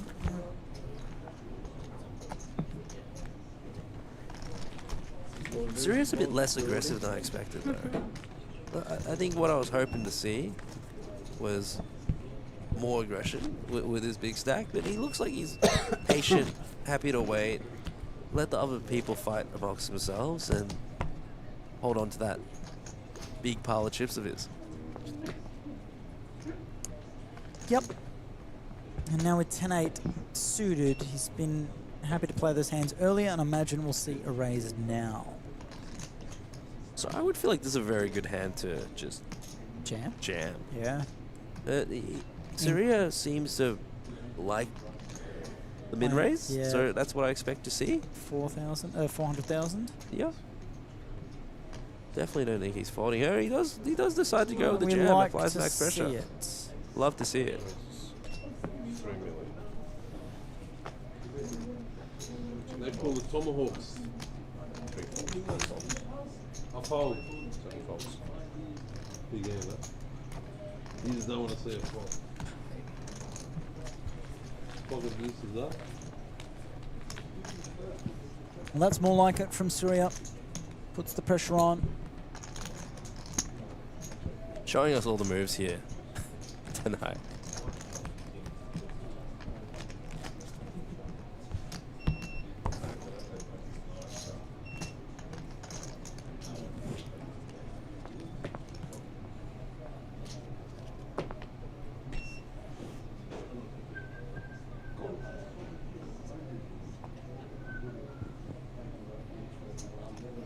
Anya's found aces again, so AA. She clicks this, yeah. She can't jam. Her initials. I wonder if there's any correlation. Yeah. I haven't seen anyone else with aces. Not since I've been here. Well, there's a click, as expected. And now she's praying that 𝗣𝗬𝗢𝗢 wakes up with something special. That's something special. No. I don't think it's what he's looking for. He doesn't look too happy. He hasn't folded yet. There is. No, he lets it go. Wow. Jeez, it's good. It's never a bad time for aces, but there's better times than others, and that's one of those times where there are no potential customers. It looks so scary. And 𝗣𝗬𝗢𝗢𝗢 there with 70 big blinds. Oh. Slecht dat sideways. And Ray on the button. Left with 9 bigs and 𝗣𝗎𝗔s. Like the rest of them, just waiting for the spots to run with them.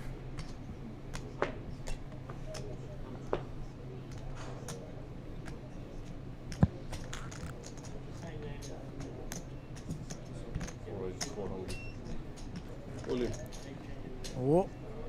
Raise from 𝗣𝗎𝗔 and a jam from Ray, and I don't think 𝗣𝗎𝗔 will call. And 𝗣𝗎𝗢𝗢𝗢 there with Jack 10 of clubs, which if there wasn't the initial open from 𝗣𝗎𝗔 before the jam from Ray, he might have considered getting involved. But when it goes, queens. Here we go. Safe to assume that Anya will not be folding. Despite the ICM implications, despite the pay jumps, just queens are too strong in this scenario. And you just imagine it's a rejam. It's a good spot to wake up here for Anya. Ray getting cooled a little bit.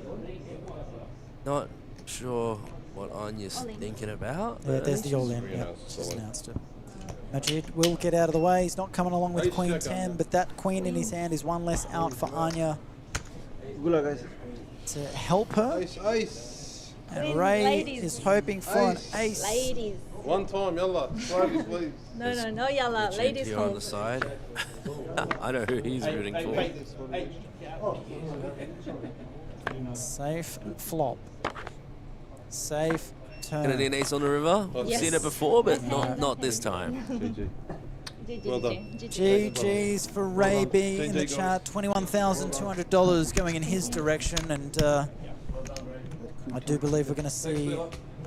Come on. Well done, Ray. Yep. He played well. Found some nice spots. Fought hard. Thank you. Set up a bit there at the end, but that's usually the way it goes. Yeah, needed a cooler at that point. Premium hands for everyone at that top 4 spot. Quinton. Jack 10 of clubs. ace jack, queens, and then the queen 10. So everyone had a little bit of something on the upper echelon of the hand charts. I guess as Ray makes his exit, I think it might be time for me, Chris, to make mine 236. What time do you start work tomorrow, George? Oh, that depends. No, it depends. When would you usually be starting work on a Thursday morning? Anywhere between 8:30 to 9:30. Okay, so right now you are set for not much sleep. That's all right. Bedtime? I'll be okay. It's always good to come out here when I and support the boys, get in the booth, watch some hands. The feedback. It's been a pleasure, Chris. The feedback you've been getting is very strong. Nice to have such insightful. Look, I'm disappointed I'm gonna have to miss the end of this. This is where the really exciting stuff happens. Yeah, but absolutely. It's past my bedtime, Chris. I've still got to drive home, and good luck to the remaining players, 𝗣𝗔𝗬𝗢𝗧𝗦, Anya, 𝗣𝗦, and good luck to you. Thank you. I'll take it. I am getting a little sleepier, and then I've got an hour drive home as well. So hang in there, Chris. Something I've been doing recently is I've been sleeping a lot in my car, and not just like short naps. There's genuinely been at least whilst driving, or there are 3 occasions where I park on the side of the road. Yep. So it's like 11 o'clock on my way home from a game. I'm like, oh, I'm gonna have a quick nap. I wake up and it's 5 a.m. I've had the all night's sleep in my driver's seat. Oh wow. Well, speaking of waking up, Anya's got the ace-7 of clubs, and we are now 3-handed. So the dynamic again shifts. Yeah, everyone else is crumbs there, so not going to see too much here. No, well, even despite the crumbs involved, I don't think Surya's going to be calling here. Oh my gosh, is he? Coming on with the 10-3 off. What do you make of that? Always. Look, when someone does this, I think it's very likely they have some devious intentions, but he's not gonna be able to do much here against Anya's hand on this type of flop. That's a good flop for Anya in more ways than one. Queen high board does support her a little bit more. And she's got the 2 clubs for the nut flush draw, and I feel like it's going to go bet fold. 300k is the bet, and Surya, again, the only reason I'd see him calling is for the only reason he called pre-flop, and that's devious intentions. Let's hope, man. Be interesting to see. He's definitely thinking he hasn't folded yet. He's got 10 high with the backdoor 3 high flush draw. Raise here? It's a double backdoor? No. Jeez, he made us start speculating. Oh,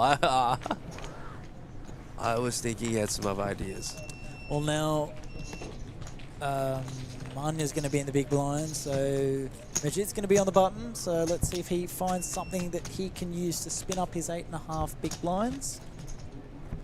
Anyways, I gotta head off. We'll see if I don't know. I'll let you know tomorrow if I make it home or I just start to sleep in the car. Yeah. It's pretty comfortable driver's seat, so yeah. The new car, right? Got it 6 weeks ago, yeah. Yeah, amazing. A little treat for yourself after those APL million I caches. got it before the APL million. Oh, so. there we go. You knew. I knew. As soon as the fantasy was announced and you could put the bucket hat boys in, you're like, oh, we've got this. Oh yeah, I was like, fantasy again this year. It's time to get a new car. Yeah. Anyways, thanks, Chris. My pleasure. George, you've been a delight. Thank you so much. Thanks, everyone.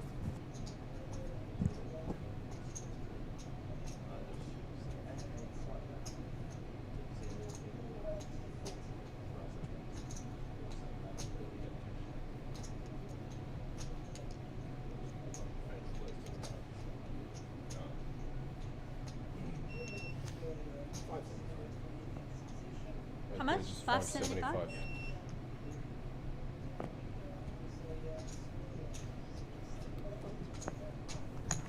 Three folds.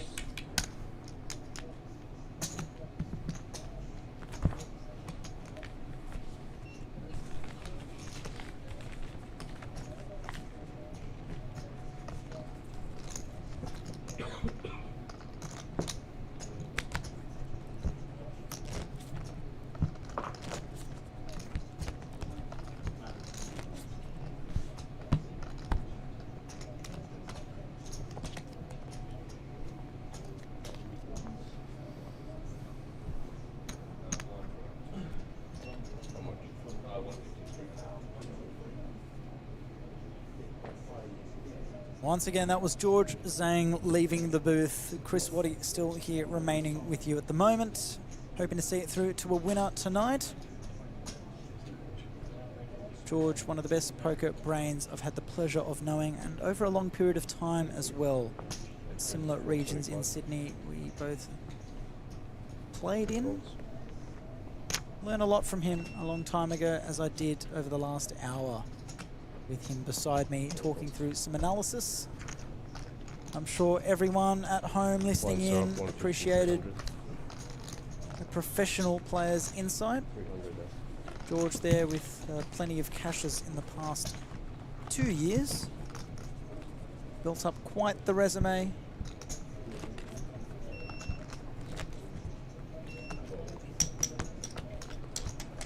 In that time.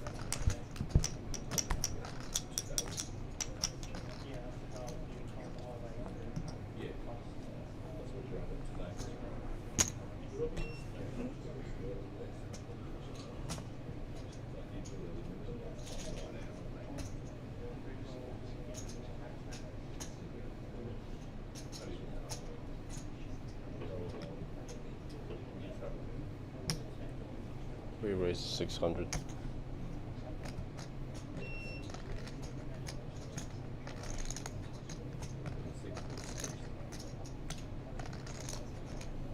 Okay, just spread your cards to scan.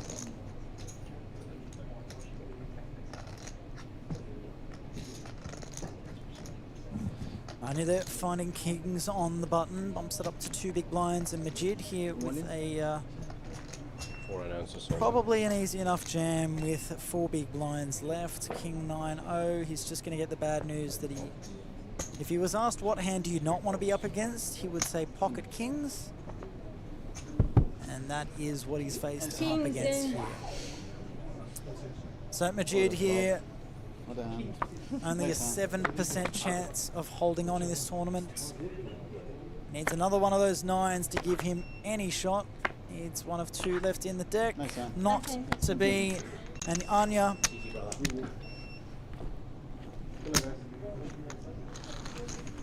eliminates our 3rd place. Majid walks away. I'm happy with the deal. If you'd like 28,600. I'm no you. I just want to see how much. I have about over 6 mil. Over 6? Over 6. So 2, 4, 6, even more. 6.5, happy to discuss a deal. 7. We're going to pause the clock. Yeah, pause. I've got 7.5, 7.7. How much are those white ones? 250. How much do you have? 3, 4, 5, 6, 7, 8, 9, 10, 11, 12, 13. So again, $40,900 for 2nd place, $64,290 for 1st, plus a $2,000 Sydney Millions main event seat. I'm open, obviously. Yeah. 7.7. Like the table talk. Yeah. Tell the story. Yeah.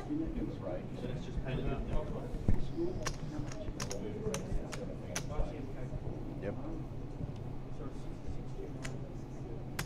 Not much table talk right there, but they'll be pulling out the ICM calculators, figuring out the numbers. Again, Anya not entirely, well, not out of this at all, rather.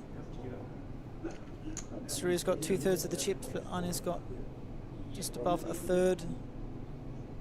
So 1 double up and the counts will flip.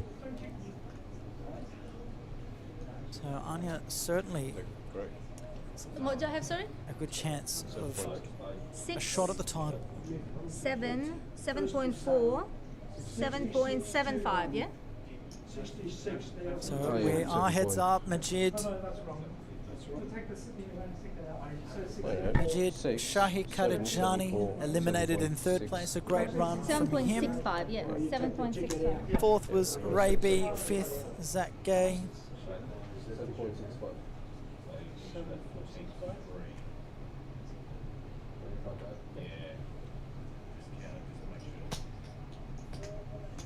Sixth was Michelle Busquila. Danny McCall in 7th, who started the final table as 2nd in chips. And the man who was chip leader at the start of final table, Uno Aka, out in 8th, picked off on a river semi-bluff, pretty much a bluff. That would have worked perfectly in a lot of other contexts, but not up against 𝗣𝗔𝗬𝗢𝗧𝗦, who picked off the bet with 2 pairs. We see the numbers being discussed. Jamie filming the footage. Okay. My number is 1, 2, 3, 75K. 4.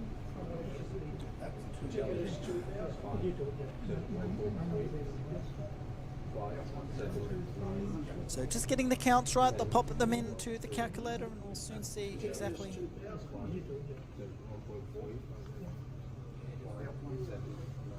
Cash pounds they'll be looking at. Yeah, 14. It would be 14.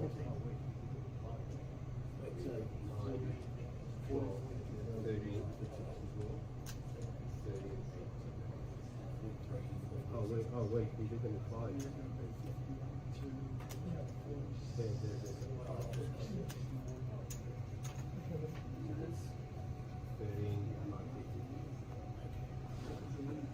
What did you say?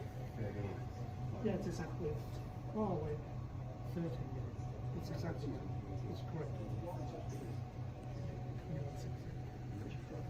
Okay, and you're getting 50,475, and you're getting 56,715. You both get 2 million Sydney Millions ticket for next year as well. Oh, on next top. year. Oh, On okay, top. okay. Because I can't play this year. Yeah, on top. yeah. I'm happy with that.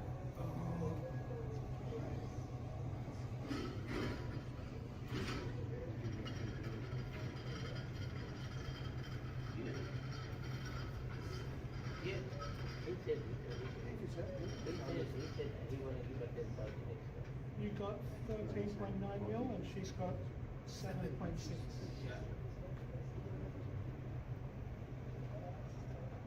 And right now it's 66 minus the 2K ticket, right? So yeah, 60 in cash. Yep. So and she's got really 40 in. Alright. So it's 56 and the ticket? No. It's included in the ticket. If we make a deal, we still play it out, yeah? Yeah, you only play out for player of the series anyway. If I make a deal.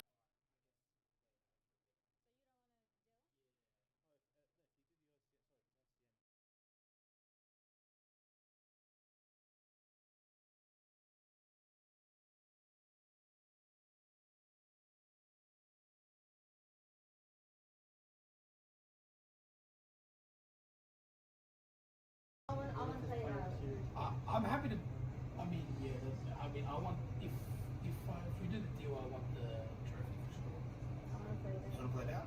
We can play it out for a bit and then maybe talk again in a bit. Okay. Yeah. Yeah. Let's play it out. Good luck. Right, there we go. Thought I'd let the players do the talking there. So essentially, 𝗣𝗠𝗎𝗓 is chasing that trophy. Anya's pretty easy, but she would prefer to play it out. Would have been happy to split the cash a little bit. Do you know what the winner gets? And so what's going to happen is they're going to continue playing as scheduled and then have a conversation later on if the opportunity arises. But for now, it's going to be business as usual. I'll take it from them.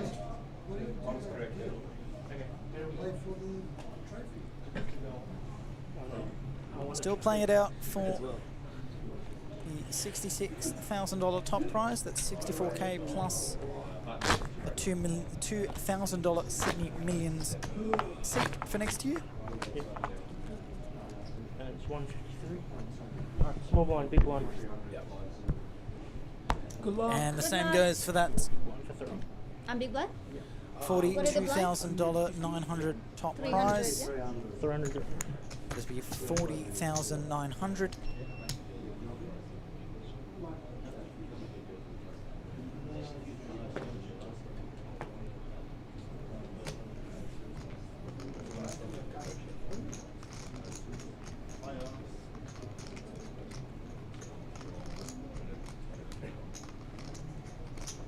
$40,900 plus a $2,000 Sydney Millions seat. So both players had a bit of a discussion. They've decided against a deal just yet. Both players eager to play for the trophy. Sorry, Anya eager to play it out. She wants a shot at the trophy, whereas Surya just wanted the trophy. But he can't just have it yet. Anya wants to fight for it also. So here we go. We're heads up. Bailey's your dealer. Here at the King's Room, Sydney Millions Series at St George Leagues Club. Again, a massive thank you to all of those that have joined me at various stages in the commentary box. John Kouzis, George Zhang, Adrian Mendoza, amongst many others. Jamie Hall doing a fantastic job with the camera in hand, and Matthew Marshall, man clicking buttons, running the stream, tracking the action. He's got 1,000 jobs in one, so full credit to him for the amazing work he does. Anya limps the button. Button's first to act pre-flop, last to act post-flop. And button's always small blind.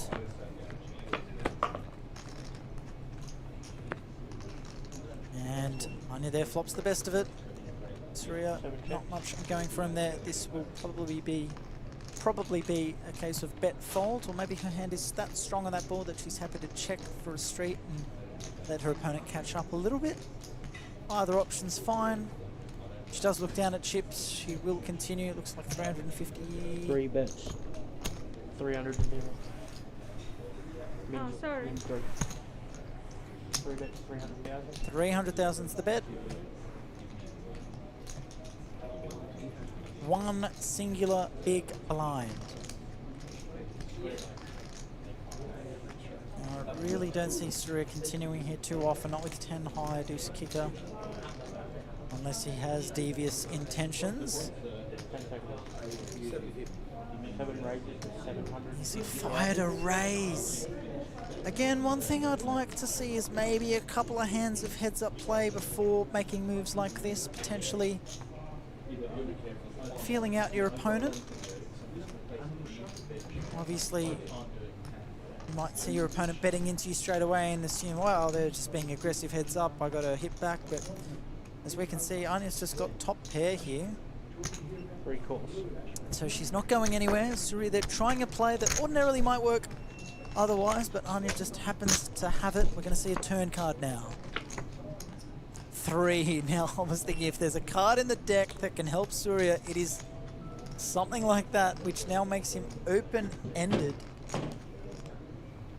Any ace, any 6 on the river would give him the best of it.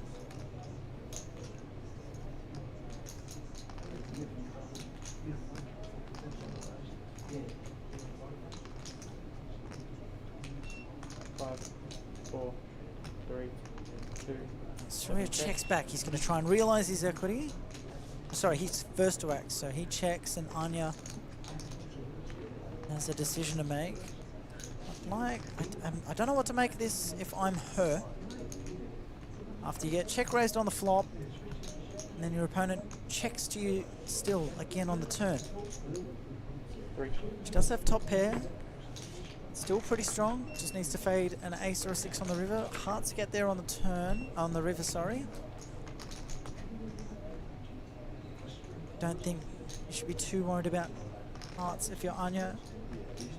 If it was a front door flush getting there after the check raise on the flop, then it's alarm bells, but I don't think he's doing it with too many backdoor flush draws that get there in this nature. So given the turn action, I don't think Anya's going to go too far unless Surya pulls the trigger and does something wild in terms of the bet sizing, or he could just 7 bets, 2.1.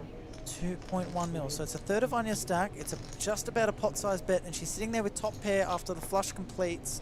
And this is heads up, so top pair, even in a huge pot, in a heads up situation, is still awfully strong. But again, there's a bit to be scared of because it is now a 4-liner to a straight. Any 6 5, 4, has a 3, straight, 3 and fold. because of that, she gives him credit for it and finds a fold. So nicely played by Surya, first hand of one of the first hands of heads up. Takes a risky play and makes it work. And Anya's going to see that one on the stream later on and perhaps wish that she'd found a call, but again, when you look at that board and see 3, 4, 5, 7, and such a large bet into a sizable pot it's made, you start to think a lot less of your top pair when any 6 makes a straight. If he's got 2 hearts, it's a flush. Any random 2 pairs get there, there's just maybe not a lot that you're beating. And so fair enough to Anya for making that fold, but some chances need to be taken soon as Surya now actually wakes up with a decent hand. And the stack counts continue to rise for Surya. 16 million in chips.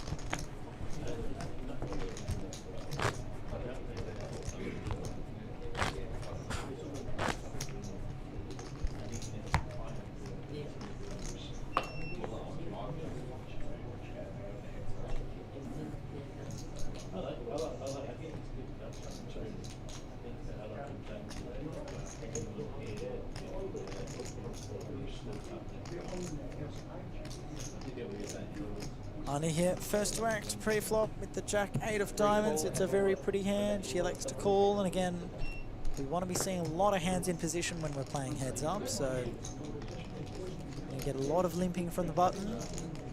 Generally a lot of checking from the big blind so that the button gets to have position, but on this occasion we see pocket 10s for Surya, and the question is how big? We will see a raise, and I think it could be something around 3 big blind mark, perhaps. 7 raises to 875,000. That's very close to 3 big blinds. 3 bigs is 900k. He makes it 875. That's 2.9.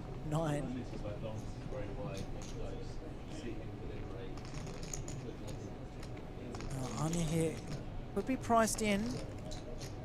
It's less than 2 big blinds more, and she'll be in position with a suited connected holding. So I very much like the idea of calling in this spot. And from the perspective of being able to see the cards, we can see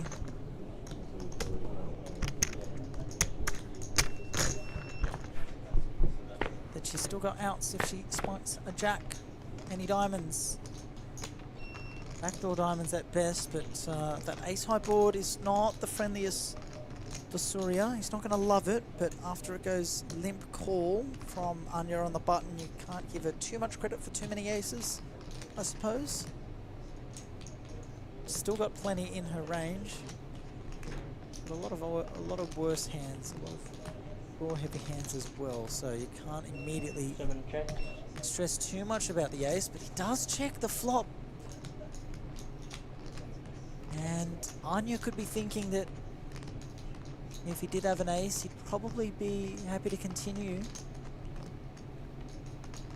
But now she is open to checking, or rather to setting the tone. But let's check a few interesting turn cards potentially, and that is not one of them. The deuce of brick. Hard to think of any less interesting cards than that one.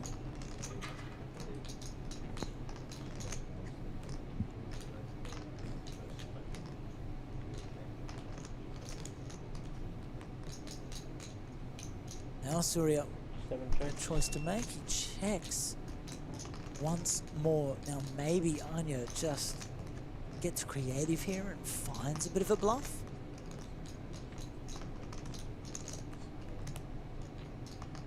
Considering the way Surya's played their hand, he's not going to go away too soon. 3 checkies. Check, check again on the river. Needs a check and a check only, and that is not that. But it's a flush completer. So again, if Anya somehow finds a sick raise here, or a big bet, Surya could be put to the test. But given the line and the action so far, if it just goes check bets, he won't be folding. But if he bets, if he leads out, and Anya raises, then it's easy. 680,000. It's about third pot.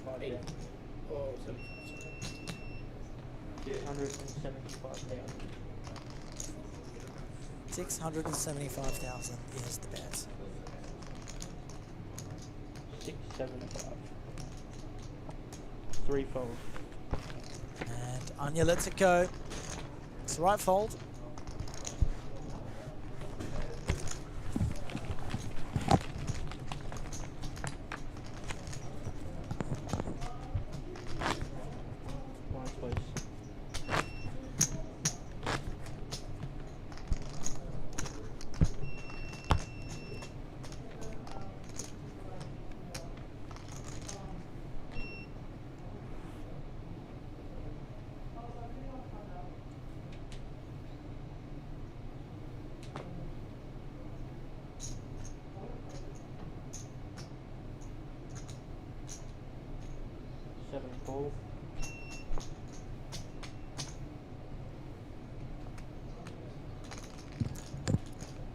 Again, heads up, we're not going to see too many pretty hands, so there's going to be a lot of this kind of stuff. Anya could be considering a 3-bet here. King high works pretty well heads up, but with the same logic, she'll be happy to see a flop and go post, knowing that King 7 still, regardless, is going to be strong, and doesn't get much stronger than that. Flopping 2 pair on King 7 6, top 2 pair at that. Question is now, how does she extract value? And that's one way to do it, especially when we know that Surya's got air on this board. Literally need a 9 or a 5 to make things interesting. There's a 10. So just a gut shot draw for Surya. So if Anya bets down from a Queensland or Gold Coast,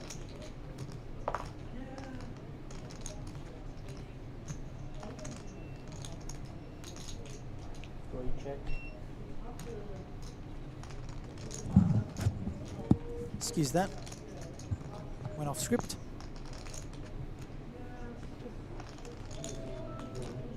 Surya there with the gut shot to work with, Anya with the 2 pair. 7-bet, 350,000. And Surya's going to lead out here. And Anya's loving this.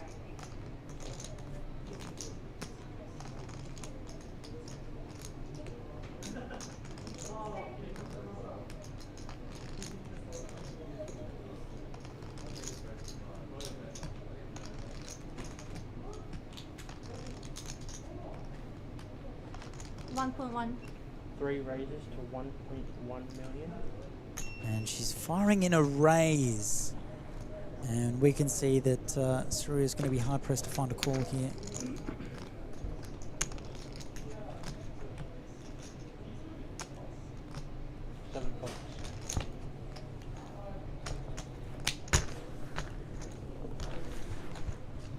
And Anya scoops one in her direction.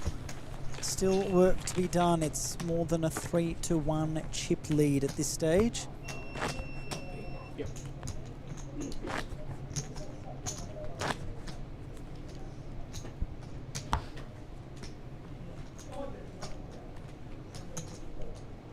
Blinds are still 150,000, 300,000 for the time being.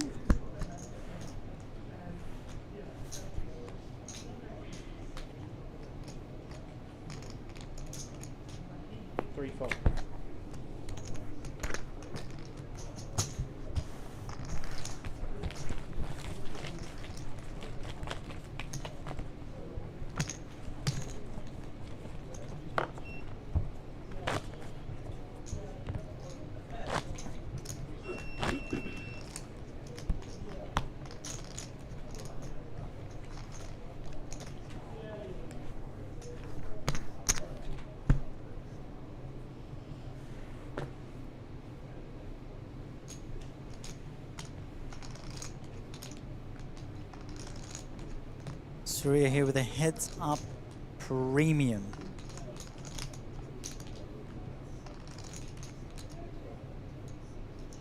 King, Queen offsuit.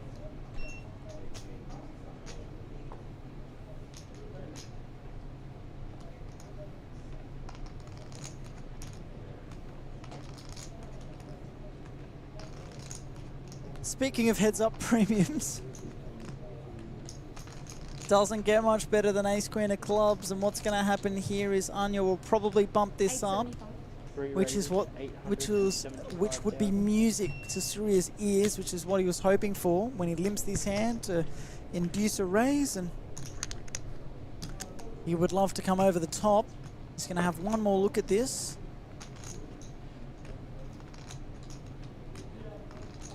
Argue call or raise. I'd like to see a raise, especially if I'm limping pre, trying to induce a raise from some weaker hands. 5, 4, 3, 7 4.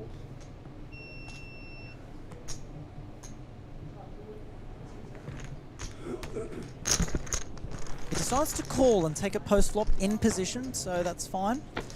Any queens here would be danger signs. Now, Surya just has a gut shot draw at his disposal, whereas Anya's flopped top pair on a paired board. And those jacks could do some work to slow down the action. So Anya continues. 3 bets, 550,000. About quarter pot. It could incentivize a call here with that smaller sizing, potentially for Surya to try and peel a 10. But again, straight draws don't operate too well when the board is paired, because even if you get there, boats are still a worry. But much harder to consider that heads up. And folds though. And Anya gets a little bit closer.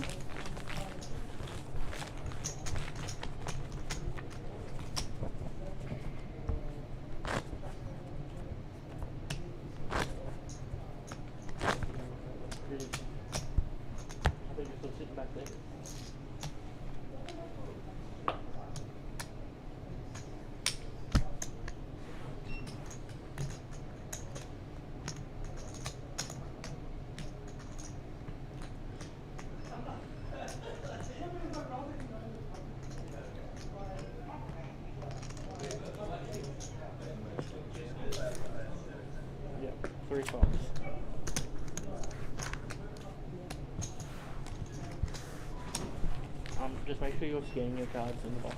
Oh yeah, sorry. Maybe I'll go here so that we can see each other.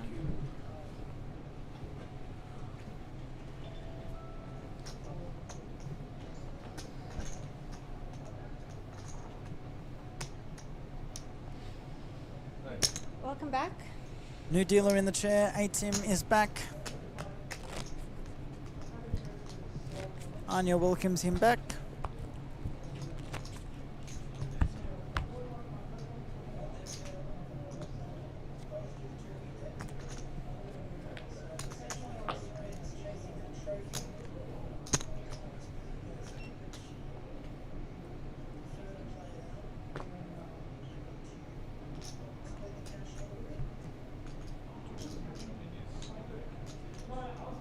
Surya on the button. Ace, queen, offsuit. Pardon? We need you to scan your cards on box. Oh, yeah? Yeah. It's just weird to look like that, but it's okay. It's fine. It's on you, yeah? Yep. Surya first to act and bumps it up to 800,000. Anya with the 10-6 of diamonds. Defendable some of the time, but it's a large raise from Surya, so if Anya were to call, it would be for almost 3 big blinds and from out of position. Call. She's going to run with it with its connected properties. Suited, the furthest it can be connected. Oh, that is a beautiful connection. She's flopped a straight and is now 94% chance of winning the hand.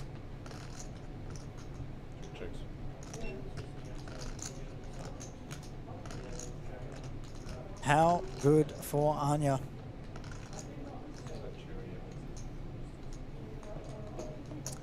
So yep, suited cards connected enough. If it was 10-5 or Jack-6, no.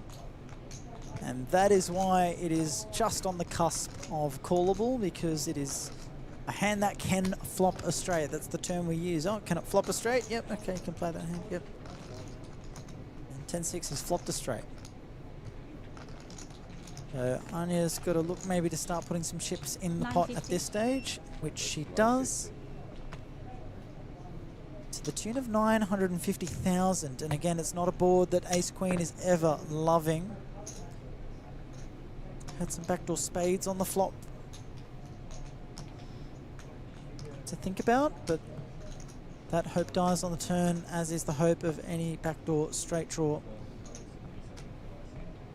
And Suryu's going to fold it.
Anya opens from the button, 800,000, Queen 10 offsuit, and now Surya with a hand that he can choose to either flat or 3-bet, and I'd like to see a 3-bet here.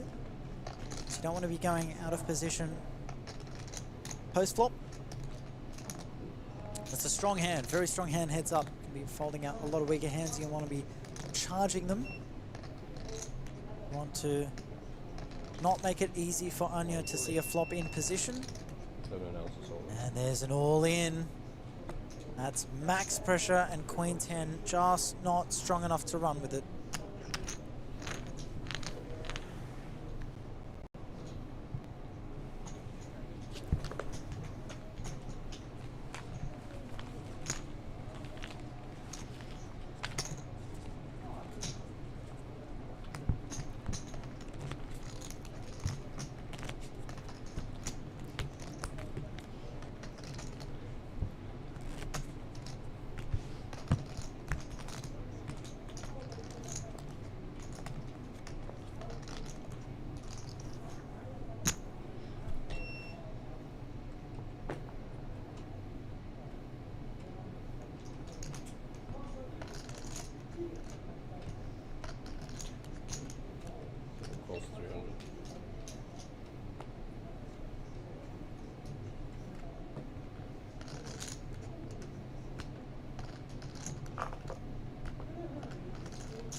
An ace-4 limp from Surya, 9 deuce of clubs in the big blind for Anya to check, and check again on this flop.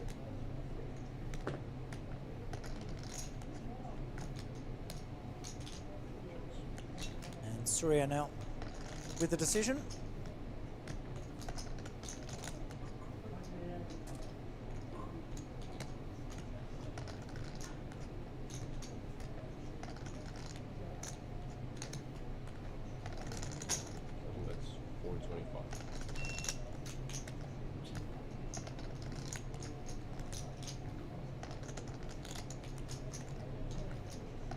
Obviously not much going for Anya here, but there is a part of her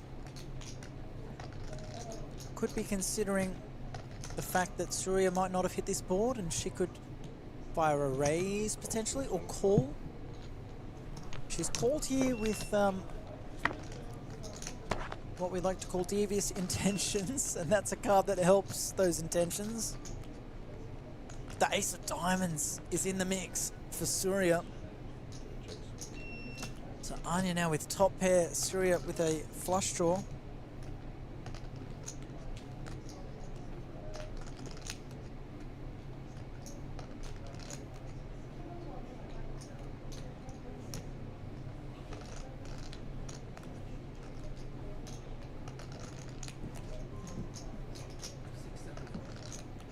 That's 675.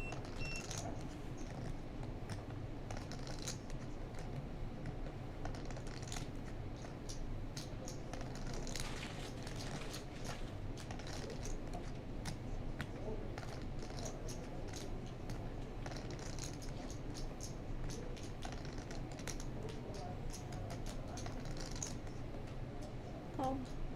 Check calls 675. And here we go, big pot brewing. And a deuce of diamonds on the river. Well, it's irrelevant in terms of two pair for Anya because the sixes are on the board, so luckily for her that's not going to improve her hand. But Surya has rivered the nut flush.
So Anya now down to 13 bigs, 3.9 mil left in her possession.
Anya there. King, jack of clubs on the button.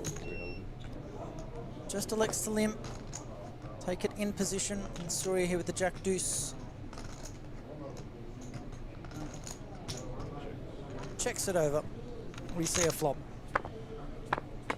Jacks would cause some fireworks. Queen high board though.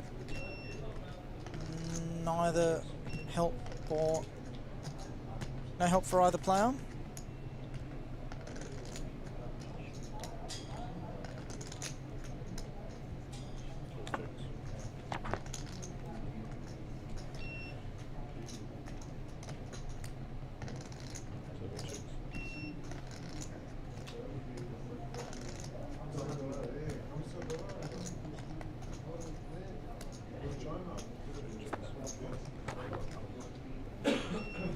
Board runs out clean.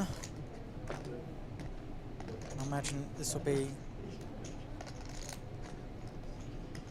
check, potentially on the river, unless no, this will be it. Jack high for Surya, but jack high with a king kicker for Anya. It was a jack.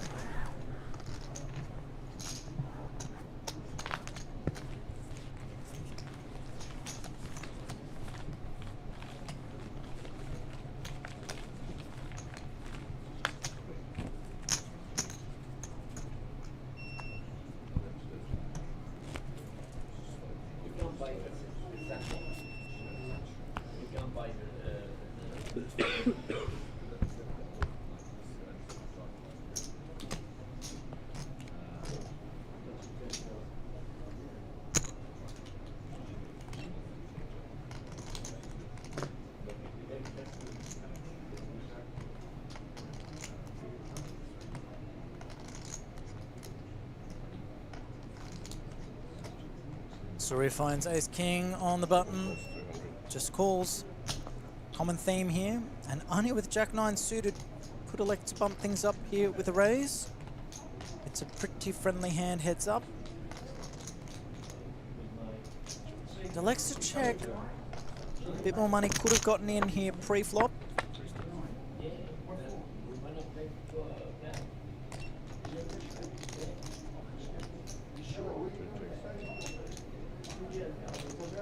That's as distant as a flop can get from jack 9 of clubs. And ace king, the right decision I think to check that board back. Just has it dominated. You want to let your opponent catch up a little bit, so not quite the turn card to do that. So Anya will check and maybe Surya put some chips in now, maybe find some calls from any hand containing a spade. 550,000, and this will be a pretty quick fold from Anya, which, yes it is.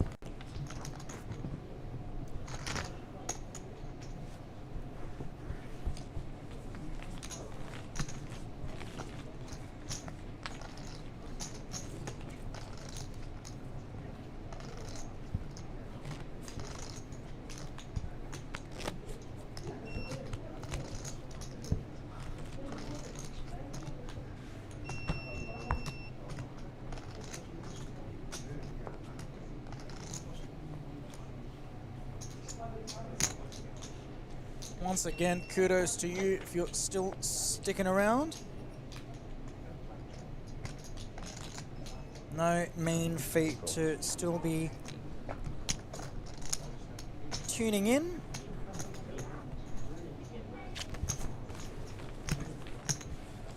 It is getting late here. We are on the verge of a break soon. Do you need a break? Yeah. It's okay. Yeah, if you could. Yeah, yeah. Even like a 5-minute one. Yeah, yeah, that's fine.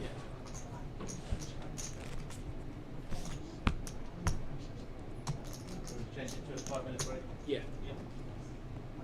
All right, you heard it there. They're going to be having a 5-minute break pretty soon. Just to give us a breather, and I'll take it as well. See if they're still serving coffee at this time. 7 rounds or so.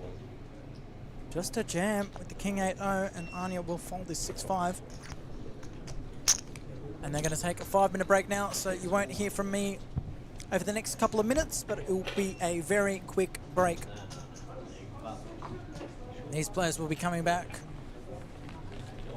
to play it out for the trophy. We'll be back soon.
And we are back.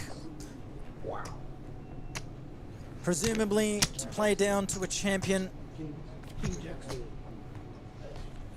before any further breaks. Surya with the chip lead quite substantially and in a position to get the job done, unless we see a couple of double ups go in Anya's favour. Not much. Well done to those who have stuck around to this point. 3:30 in the morning, that is no mean feat. And Surya is going to be first to act from the button with that mountain of chips in front of him. Blinds are currently 200,000, 400,000 with a 400,000 big blind ante, and an immediate shove with the Queen 6 of clubs, and Anya in a great position to find a double up with Queen 8. Needs to fade a 6 for the loss. Some clubs or fade a chop. And it's looking like a chop at this stage. Needs to... yeah, that's a chop. Queen's king jack 10 chop. So the chips will be split. Pair of queens. King jack 10 to complete the board. So went from looking like happy days for Anya there in that spot to back where she started. If anything, she loses half of the ante she posted. So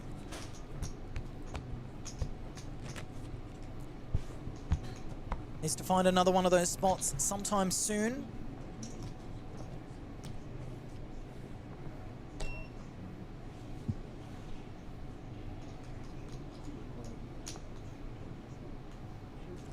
And she wakes up with King 9.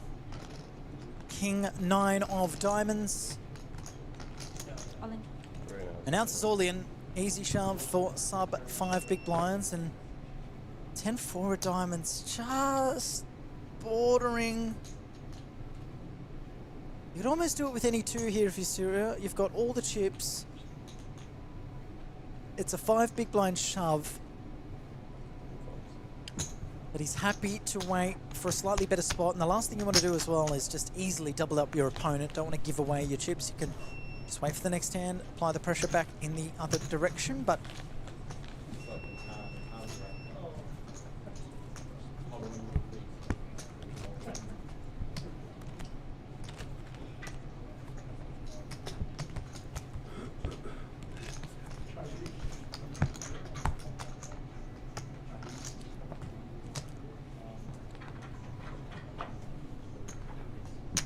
Serena with 7-8 offsuit from the button. And again, only him, I wouldn't be the worst player ever to just keep on shoving. Instead, he finds a call. Happy to take it in position, and 5 deuce off for Anya. Gives her a chance to see a flop for free.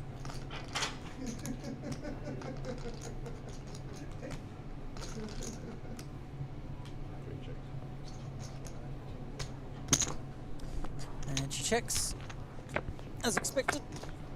Gets to see a free flop. Some gut shot hopes in her direction. Needs a 4, but for now, Surya still ahead with 8 high. Not convincingly on an ace jack 3 board, but a C bet here might just be good enough to get the job done.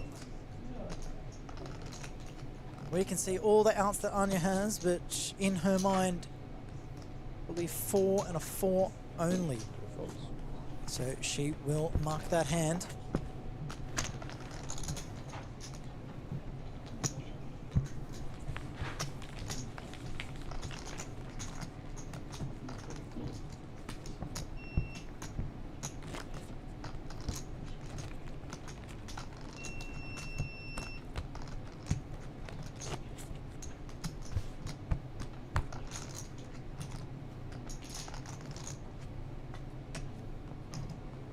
Anya there with the ace deuce of clubs, an easy candidate for an all-in here.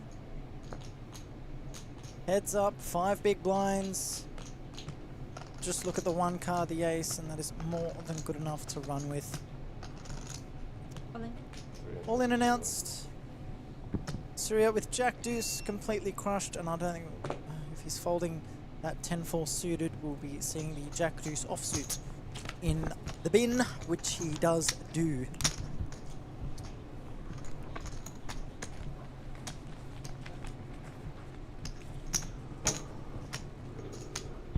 Just waiting for a cooler at this stage, or just waiting for both players to wake up with a solid hand. All it takes.